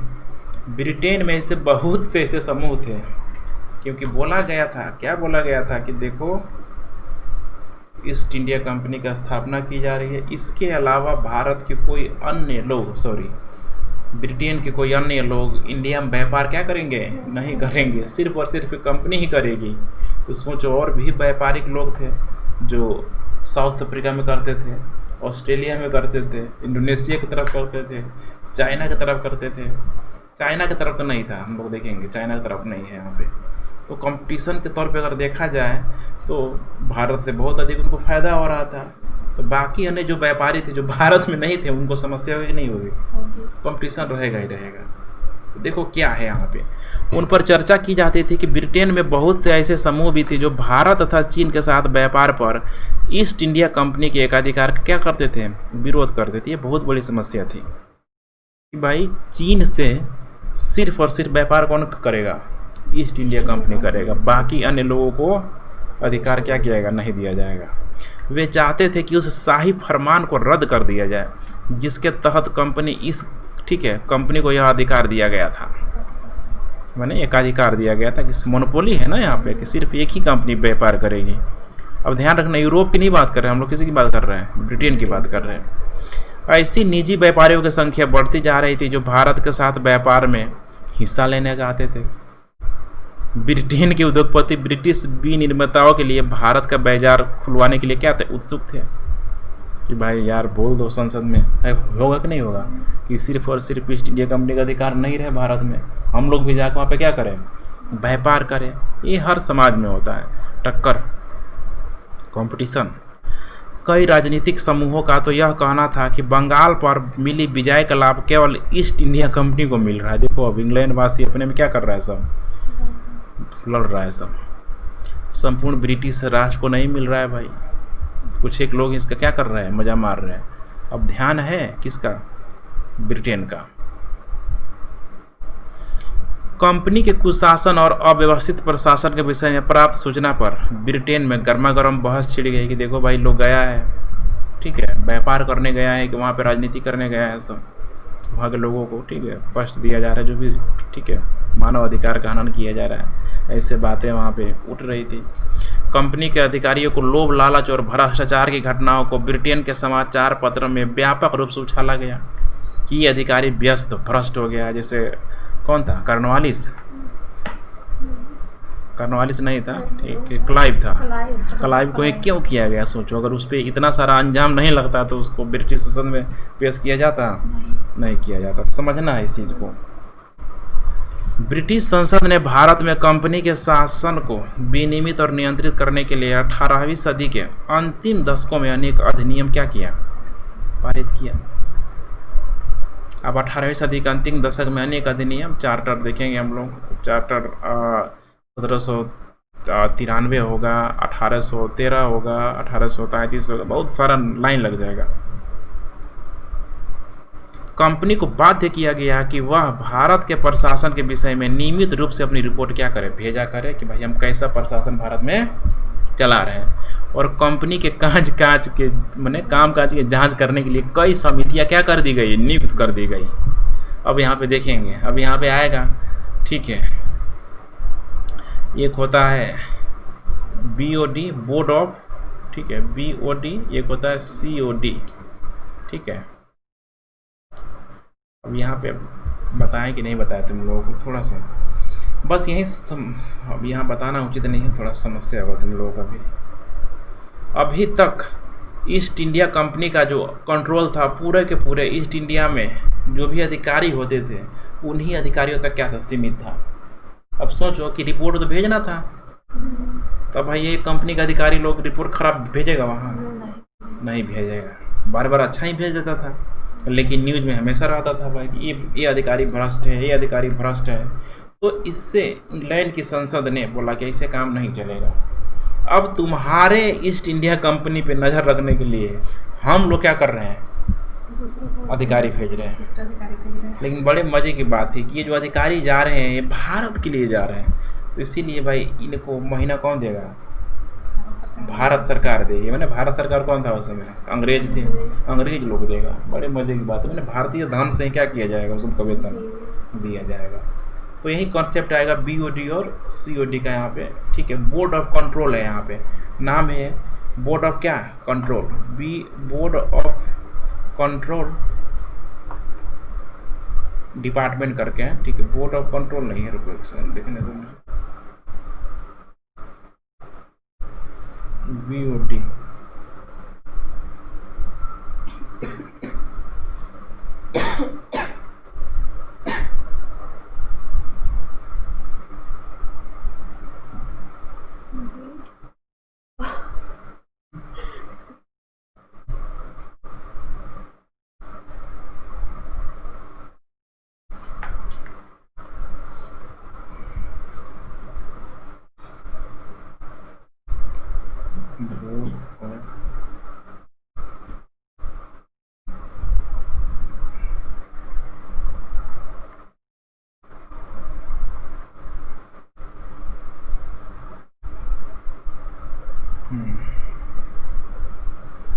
Board of BOC।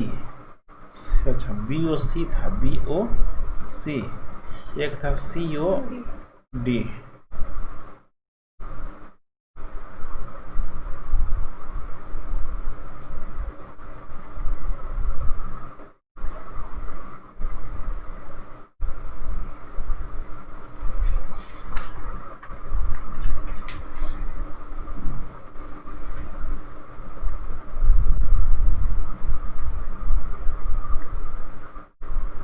देख लेंगे बाद में, अभी बड़ा पुटा लग रहा है, ठीक है। छोटा चीज़ है माइक्रो लेवल पे, मतलब ध्यान क्लियर हो रहा है ना कि वो लोग क्या कर दिया?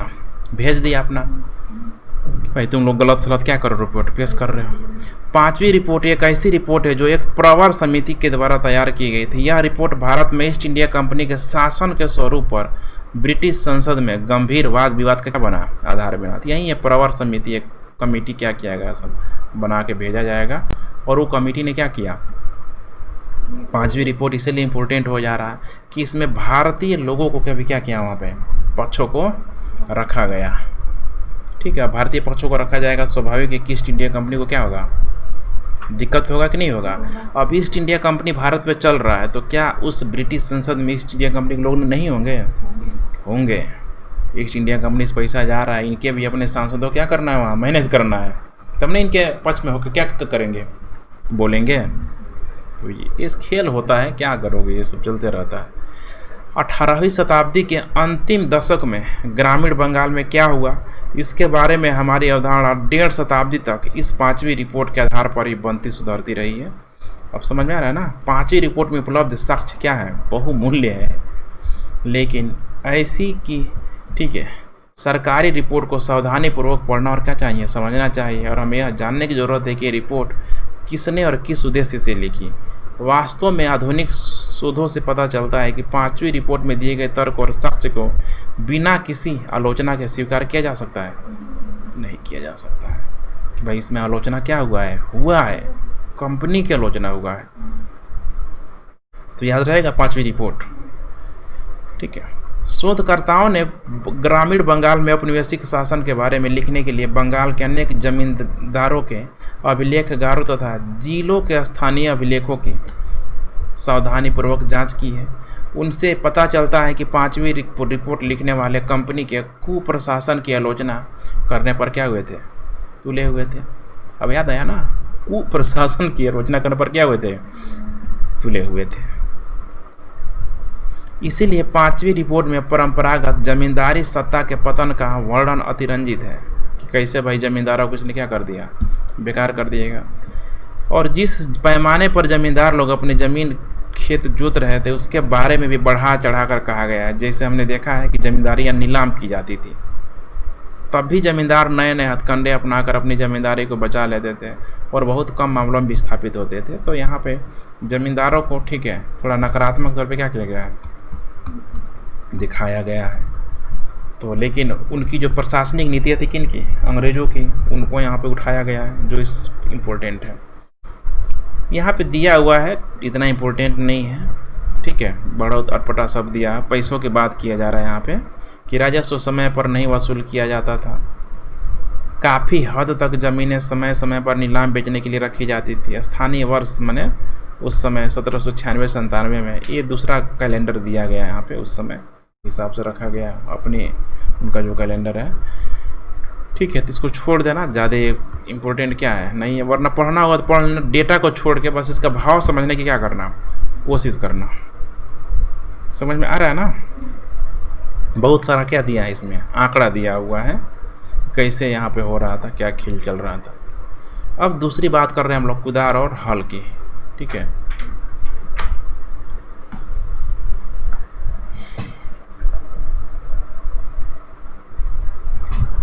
आइए अब हम अपना ध्यान, आधा घंटा और पढ़ा के छोड़ देंगे, ठीक है, खींचेंगे नहीं बहुत लंबा। आइए अब हम अपना ध्यान बंगाल की गीली ज़मीनों से हटाकर सूखे अंचलों पर, अस्थायी कृषि के क्षेत्र से हटाकर झूम कृषि क्षेत्र पर केंद्रित करें। अर्थात किस पे, जनजातियों पे, है कि नहीं है।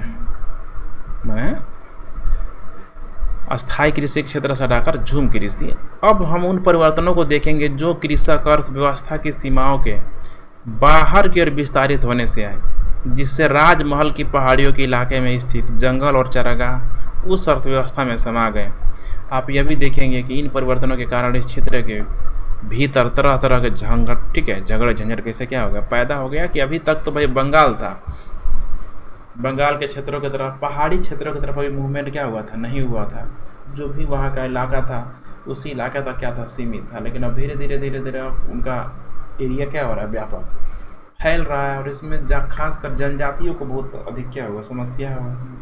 भाई वो फिर ही रह रहे हैं, जहाँ मन कर रहा है भाई झूम कृषि कर रहे हैं, पेड़ उड़ काटा, निकल लिए दूसरी जगह उपजाया, है कि नहीं। उनके बहुत सारे पर्व त्योहार होते हैं, वो सब मना रहा है, वो कर रहा है, अंग्रेज बोल रहा है क्या कर रहा है, सब मारो उसको, क्या करो, खदेड़ दो। सबसे समस्या यही है ना कि किसी के पर्सनल जो भी लाइफ है वहाँ पे जाके कोई भी व्यक्ति, चाहे वो कितना भी अमीर हो, कितना भी गरीब हो, अगर किसी के लाइफ पे अगर हस्तक्षेप होगा तो उसको क्या होगा, समस्या आएगा ही आएगा। एक समय भोजन नहीं दिया जाएगा, मंजूर हो जाएगा आदमी को, लेकिन आदमी के जब रीति रिवाजों पे जो सदियों से क्या आ रहा है, चला आ रहा है, उस पर कोई अगर रोक लगाएगा तो स्वाभाविक है कि सामने वाला चुप क्या होगा, नहीं बैठेगा। इस चीज़ को तुम्हें समझना होगा।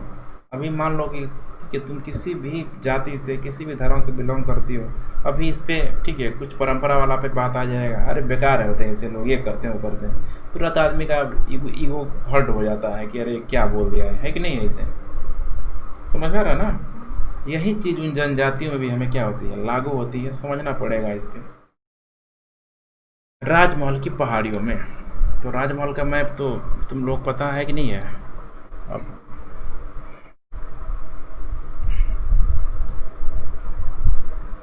मालदा ध्यान से यही है, ठीक है, राजमहल की पहाड़ियाँ पता ही होना चाहिए। राजगीर की क्या है, राजमहल की पहाड़ियाँ यही है, ठीक है। मालदा गैप क्या हुआ, हाँ मालदा गैप जिसको अलग किया हुआ है, ठीक है, मेघालय की पहाड़ियों को, यही ना राजमहल की पहाड़ियाँ। और तो यही है तुम्हारा, देख पा रही हो अभी वर्तमान में देखा जाए तो बिल्कुल ये, ठीक है, झारखंड का इलाका है, देखो यहाँ पे ये इधर वेस्ट बंगाल हो जाएगा, ये उड़ीसा का क्षेत्र हो जाएगा इधर, ठीक है, बीच में देखो, सॉरी यहाँ पे एक मैप लगाना पड़ेगा भारत का, चलो कोई नहीं, ठीक है, पीछे जाके देख लेना राजमहल की पहाड़ियाँ, ठीक है। ट्राइब खूब रहता है सब। 19वीं शताब्दी के प्रारंभिक वर्षों में बुकानन ने राजमहल की पहाड़ियों का दौरा किया। थोड़ा सा लिखो तुम, कोई समझने वाली बात नहीं, पढ़ते चलो।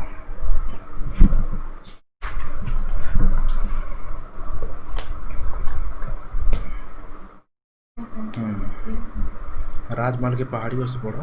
राजमहल की पहाड़ियों में 19वीं शताब्दी के प्रारंभिक वर्षों में बुकानन ने राजमहल की पहाड़ियों का दौरा किया था। उसके वर्णन के अनुसार ये पहाड़ियाँ अवैध लगती थी। यह एक ऐसा खतरनाक इलाका था जहाँ बहुत कम यात्री जाने की हिम्मत करते। बुकानन जहाँ कहीं भी गया वहाँ उसने निवासियों के व्यवहार को शत्रुतापूर्ण पाया। वे लोग कंपनी के अधिकारियों के प्रति आशंकित थे। पढ़ने नहीं आता तो क्यों इतना दिक्कत हो रहा है, तुम्हारा जीव नहीं टूट रहा है, इतना समस्या कर रही है, पढ़ ही नहीं पा रही हो। पहले बार पढ़ रही है तो मुझको लगा गलत पढ़ रही हूँ मैं, इसलिए दोबारा दोहराने लगी। चलो। और उनसे बातचीत करने को तैयार नहीं थे। कई उदाहरणों में तो वे अपने घर बार और गांव छोड़कर भाग गए थे। ये पहाड़ी लोग कौन थे? वे बुकानन के दौरे के प्रति इतने आशंकित क्यों थे? बुकानन की पत्रिका में हमें 19वीं शताब्दी के प्रारंभिक वर्षों में इन लोगों की जो तरस खाने वाली हालत थी उसकी झलक मिलती है। उन स्थानों के बारे में उसने डायरी लिखी थी जहाँ जहाँ उसने भ्रमण किया था, लोगों के मुलाकात की थी और उनके रीति रिवाजों को देखा था। यह पत्रिका हमारे मस्तिष्क में अनेक प्रश्न खड़े करती है, किंतु यह हमेशा हमें उत्तर देने में सहायक नहीं होती है। उसकी यह डायरी समय के केवल एक क्षण विशेष के बारे में ही बतलाती है, लोगों तथा स्थानों के लंबे इतिहास के बारे में नहीं बतलाती। ऐसे लंबे इतिहास के लिए इतिहासकारों को अन्य रिकॉर्डों की ओर मुड़ना होगा। यदि हम 18वीं शताब्दी के परवर्ती दशकों के राजस्व अभिलेखों पर दृष्टिपात करें तो हम जान लेंगे कि इन पहाड़ी लोगों को पहाड़िया क्यों कहा जाता था। वे राजमहल की पहाड़ियों के इर्द गिर्द रहा करते थे। वे जंगल की उपज से अपनी गुजर बसर करते थे और झूम खेती किया करते थे।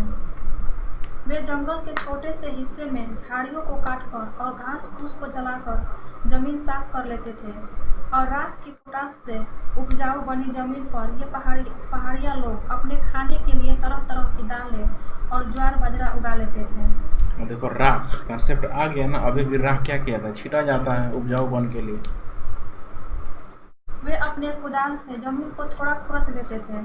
कुछ वर्षों तक उस साफ की गई जमीन में खेती करते थे और फिर उसे कुछ वर्षों के लिए परती छोड़कर नए इलाकों में चले जाते थे, जिससे कि उस जमीन में खोई हुई उर्वरता फिर से उत्पन्न हो जाती थी। कोई दिक्कत नहीं।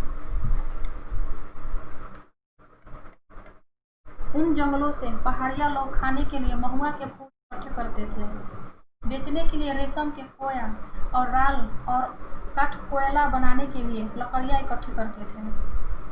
पेड़ों के नीचे जो छोटे छोटे पौधे उग जाते थे या परती जमीन पर जो घास फूस की हरी चादर सी बिछ जाती थी, वह पशुओं के लिए चारागाह बन जाती थी। इसको ही पढ़ना चाहिए। क्या चित्र यहाँ पे दिखाया गया है, ठीक है, थोड़ा सा पढ़िए आप। राजमहल की पहाड़ियों में स्थित एक पहाड़ी गांव का चित्र जो 1782 में विलियम होजेज द्वारा चित्रित किया गया था। विलियम होजेज एक ब्रिटिश कलाकार था जो कैप्टन कुक के साथ उसकी प्रशांत महासागर की दूसरी समुद्र यात्रा के दौरान प्रशांत क्षेत्र में गया था और वहां से भारत आया था। 1781 में वह भागलपुर के कलेक्टर ऑगस्टस क्लीवलैंड का मित्र बन गया था। क्लीवलैंड के निमंत्रण पर होजेज 1782 में उसके साथ जंगल महलों के भ्रमण पर गया था। वहां होजेज ने कई एक्वांटिट तैयार किए थे, मतलब पत्र। हाँ, एक्वांटिट क्या होता है? एक्वांटिट तैयार किया गया था, ठीक है। हाँ, पत्र के संदर्भ में समझ सकती हो, ठीक है। जंगली के बारे में अरे जो भी देखा हुआ था ना दस्तावेज टाइप का। हाँ चलो। उस समय के अनेक चित्रकारों की तरह होजेज ने भी बड़े सुंदर सुंदर रमणीय दृश्यों की खोज की थी। उस समय के चित्रोपम दृश्यों के खोजी कलाकार स्वच्छंदतावाद की विचारधारा से प्रेरित थे। अच्छे से पढ़ो ना, स्वच्छंदतावाद, ठीक है। स्वच्छंदतावाद की विचारधारा से क्या थे, प्रेरित थे कि मैंने खोजी कलाकार बने, बिल्कुल साफ सुथरा, मैंने नहीं कि कोई बेकार चित्र हम बना रहे हैं। स्वच्छंदतावाद मैंने स्वच्छ, हाँ, मैंने विचारों से क्या थे, प्रेरित थे। इस विचारधारा के अंतर्गत प्रकृति की पूजा की जाती थी और उसके सौंदर्य एवं शक्ति की प्रशंसा की जाती थी। रूमानी कलाकार यह महसूस करते थे कि प्रकृति से संलाप संबंध बनाने के लिए यह आवश्यक है कि कलाकार प्रकृति के निकट संपर्क में आए, अपने ग्राम गीतों में प्रकृति का चित्रण करें, आधुनिक कृत्रिम सभ्यता से दूषित न हो, अज्ञात भूदृश्यों को खोजे और छाया एवं प्रकाश के अलौकिक आनंद का लाभ उठाए। प्रकृति के इन्हीं रहस्यों की खोज में ही होजेज ने राजमहल की पहाड़ियों का भ्रमण किया था। उससे समतल सपाट भूखंड नीरस लगे, जबकि विविधतापूर्ण ऊंची नीची उबड़ खाबड़ जमीन में सुंदरता के दर्शन हुए। औपनिवेशिक अधिकारी जिन भूदृश्यों को भयंकर तथा उजाड़ उपद्रवी जंगली लोगों का निवास स्थल मानते थे, वे दृश्य होजेज की चित्रकारी में मनमोहक और रमणीय दिखाई देते थे। ठीक है, देखो ये सब दिखाई दे रहा है, नेचर है ना यहाँ पे जंगल में, तो देखने का नज़रिया है। चलो पढ़ो, कुछ है नहीं, नया चीज़ नहीं है, बिल्कुल अब एकदम वही है। शिकारियों, झूम खेती करने वाले, खाद्य बटोरने वाले, काठ कोयला बनाने वाले, रेशम के कीड़े पालने वाले के रूप में पहाड़िया लोगों की जिंदगी प्रकार जंगल से घनिष्ठ रूप से जुड़ी हुई। वे इमली के पेड़ों के बीच बनी अपनी झोपड़ियों में रहते थे और आम के पेड़ों की छांव में आराम करते थे। वे पूरे प्रदेश को अपनी निजी भूमि मानते थे और यह भूमि उनकी पहचान और जीवन का आधार थी। वे बाहरी लोगों के प्रवेश का प्रतिरोध करते थे। उनके मुखिया लोग अपने समूह में एकता बनाए रखते थे, आपसी लड़ाई झगड़े निपटा देते थे और अन्य जनजातियों मैदानी लोगों के साथ लड़ाई छिड़ने पर अपनी जनजाति का नेतृत्व करते थे। इन पहाड़ियों को अपना मूलाधार बनाकर पहाड़िया लोग बराबर उन मैदानों पर आक्रमण करते थे जहां किसान एक स्थान पर बसकर अपनी खेती बाड़ी किया करते थे। पहाड़ियों द्वारा ये आक्रमण ज्यादातर अपने आप को विशेष रूप से अभाव या अकाल के वर्षों में जीवित रखने के लिए किए जाते थे। साथ ही ये हमले मैदानों में बसे हुए समुदायों पर अपनी ताकत दिखलाने का भी एक तरीका था। इसके अलावा ऐसे आक्रमण बाहरी लोगों के साथ अपने राजनीतिक संबंध बनाने के लिए भी किए जाते थे। मैदानों में रहने वाले जमींदारों को अक्सर इन पहाड़ी मुखियाओं को नियमित रूप से खिराज देकर उनसे शांति खरीदनी पड़ती थी। समझ में आ रहा है ना, मैंने देखो कितनी यूनाइट है, तीर धनुष लेके सब क्या कर ले रहे हैं, किसी पे अटैक कर दे रहे हैं, मार दे रहे हैं, तो भाई बाकायदा उनको क्या करना पड़ता था, खिराज। बहुत इंपॉर्टेंट नाम, उसको अंडरलाइन कर लो, दे देगा खिराज, खराज नहीं है, खिराज है।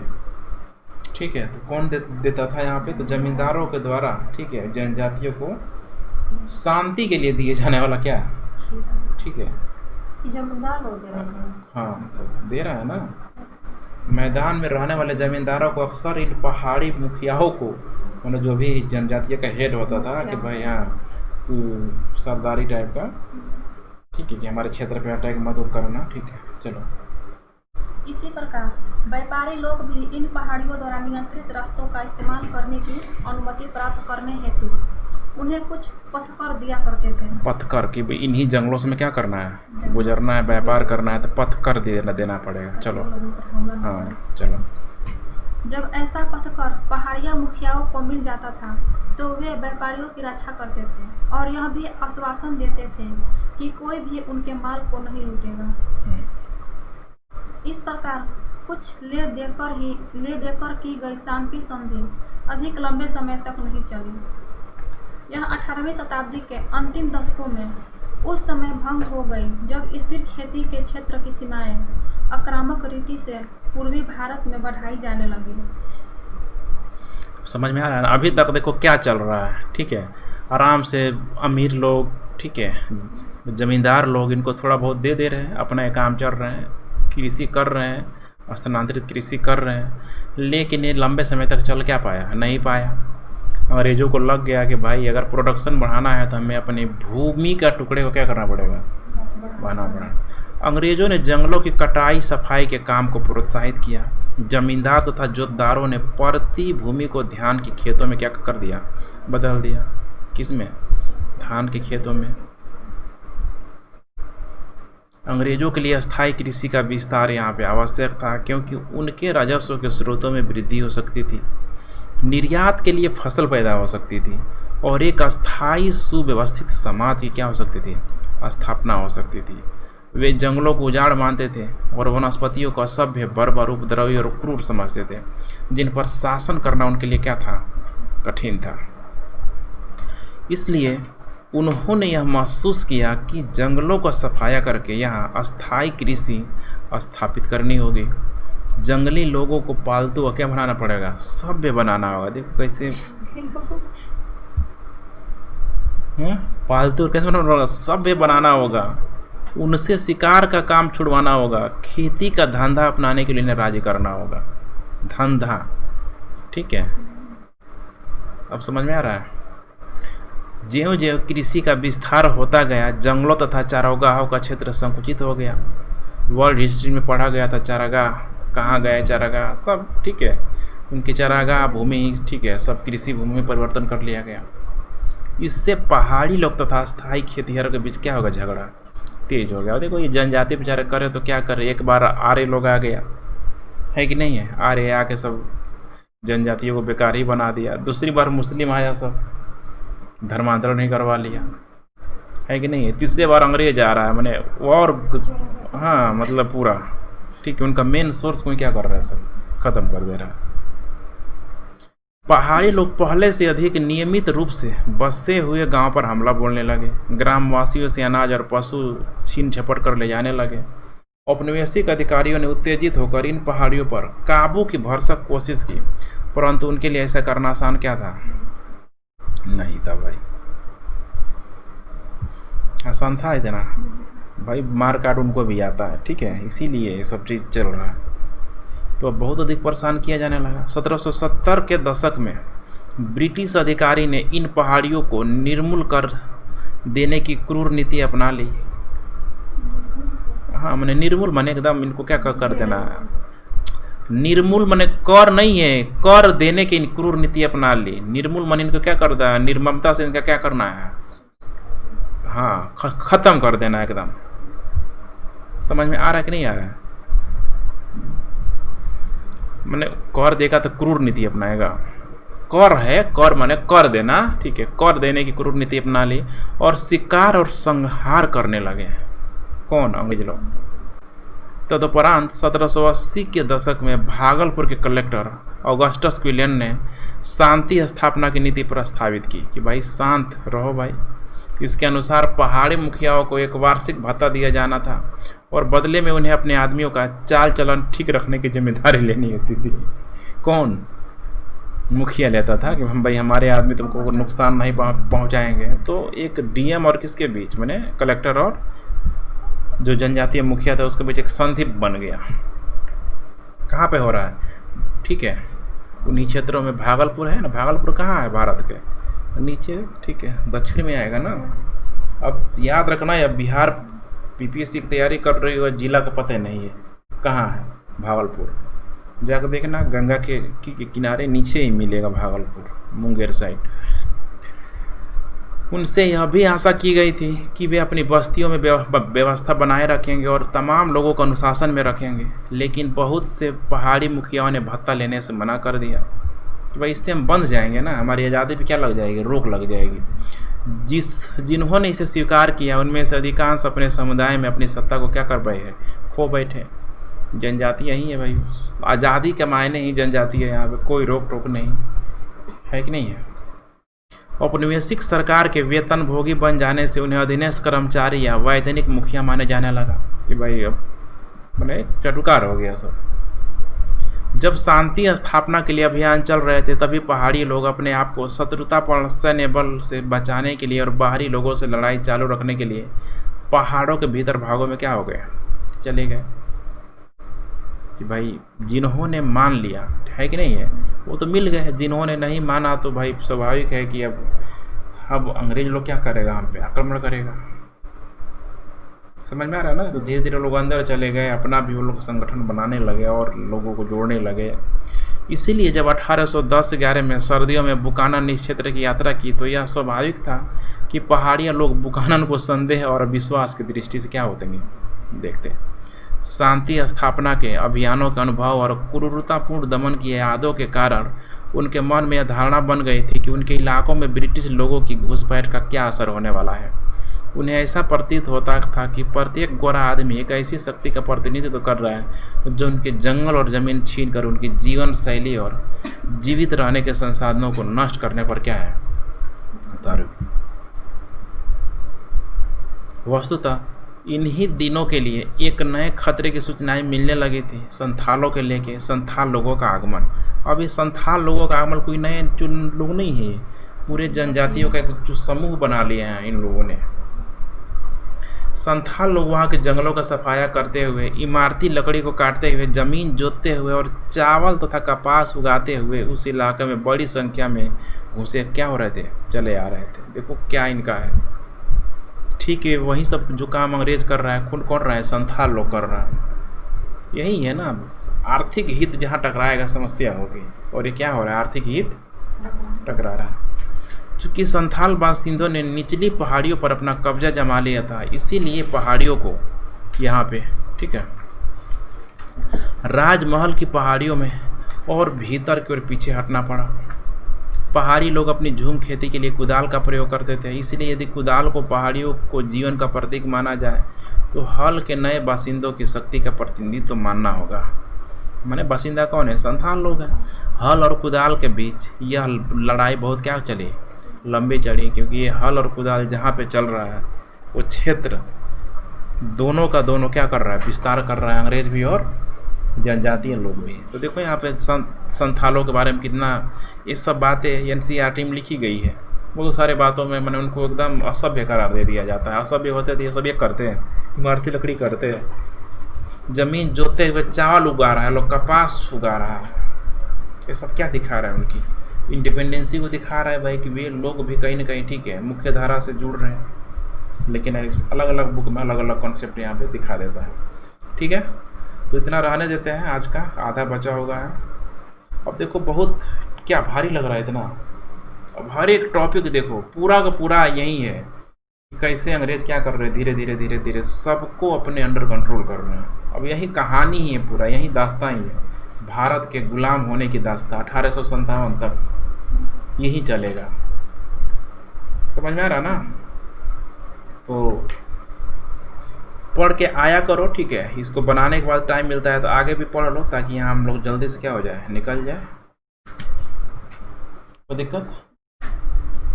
और क्लास रुकेगा नहीं, क्लास चलते ही रहेगा, क्योंकि जितना समझा पाऊँगा मैं समझाऊँगा, बाकी तुम लोग हैं, क्योंकि इतना कोई टॉपिक मतलब इतना कॉम्प्लिकेटेड है नहीं, पूरा का पूरा हाँ मतलब ये जो टॉपिक है पहली बार ज़रूर पढ़ रहे हो, लेकिन इंटरेस्टिंग लगेगा। की पॉइंट मैं ऐसे ही बता दिया काटूंगा। तो अभी तक ऊपर हम लोगों ने कुछ देखा नहीं, बस एक ही चीज़ को देखा, स्थायी बंदोबस्त और ज़मींदार और अंग्रेज। और दूसरे भाग में हम लोगों ने देखा किसको, जनजातियों को देखा। यही चल रहा है अभी तक, ठीक है। अब ये जो प्रक्रिया एक जगह नहीं हो रहा है, समझना है। अभी बंगाल की बात की जा रही है। जो चीज़ बंगाल में लागू हुआ है वो चीज़ बाकी अन्य क्षेत्रों में क्या होगा, लागू होते जाएगा। जो चीज़ जनजातियों के साथ हो रहा है राजमहल में, सिर्फ राजमहल में नहीं होगा, दक्कन में होगा, उड़ीसा के तटवर्ती इलाकों पे होगा, समझ में आ रहा है, मध्य प्रदेश में होगा। अब ये पूरा पैटर्न बन जाएगा ये चीज़। अब चूँकि सारा घटनाओं को यहाँ पे दिया नहीं जा सकता है, इसकी भी लिमिटेशन है एनसीईआरटी बुक की। 12th क्लास का कितना दे देगा पूरा, लेकिन हमें समझना है कि चल क्या रहा है। समझ में आ रहा है ना। जब पूरा का पूरा जब पढ़ लोगी सब, तो जब सिलेबस में कराऊंगा तो एक जगह सबको कंपाइल करके आदमी रख देगा। जितना जनजातीय विद्रोह है एक जगह, महात्मा गांधी के द्वारा कितना विद्रोह किया गया एक जगह, ठीक है, आंदोलन जो भी किया गया है, समझ में आ रहा है कि नहीं आ रहा है। तो ये सब तभी हो पाएगा संभव, अभी संभव नहीं है। अभी करेंगे तो दिमाग इधर उधर क्या हो जाएगा, फैलने लगेगा। अभी पूरा सिस्टमेटिक ढंग से एकदम धैर्य रख के पढ़ाई करो। सिलेबस जैसे ही थोड़ा लगेगा कंप्लीट हो गया, मेन सिलेबस में आएंगे तो तुमको एक जगह, ठीक है, आराम से सारी चीज़ों को दे दिया जाएगा, क्योंकि तुम लोग पहले पढ़ रही हो, मतलब पढ़ चुकी होगी। ये संथाल विद्रोह अभी हुआ है, आगे चल के मुंडा विद्रोह होगा। वो भी जनजातीय विद्रोह है, लेकिन वो मुंडा विद्रोह तो देखोगे तो आगे चल के होगा, अब अभी लेट लगेगा। समझ में आ रहा है कि नहीं आ रहा। दक्कन का विद्रोह होगा, नीचे के लोग करेंगे। तो यही सारी बातें हैं, कुछ कोई नई चीज़ नहीं है। तो आज इतना रहने देते हैं। आसान टॉपिक है, तुम लोगों को भी लग रहा होगा। तो अभी से छोटे छोटे फैक्ट आ रहे हैं, लिखने का जो प्रैक्टिस है, समझो, भावनाओं को समझो, कुछ अच्छे अच्छे शब्द दिए हैं, ठीक है, उसको भी ध्यान दो।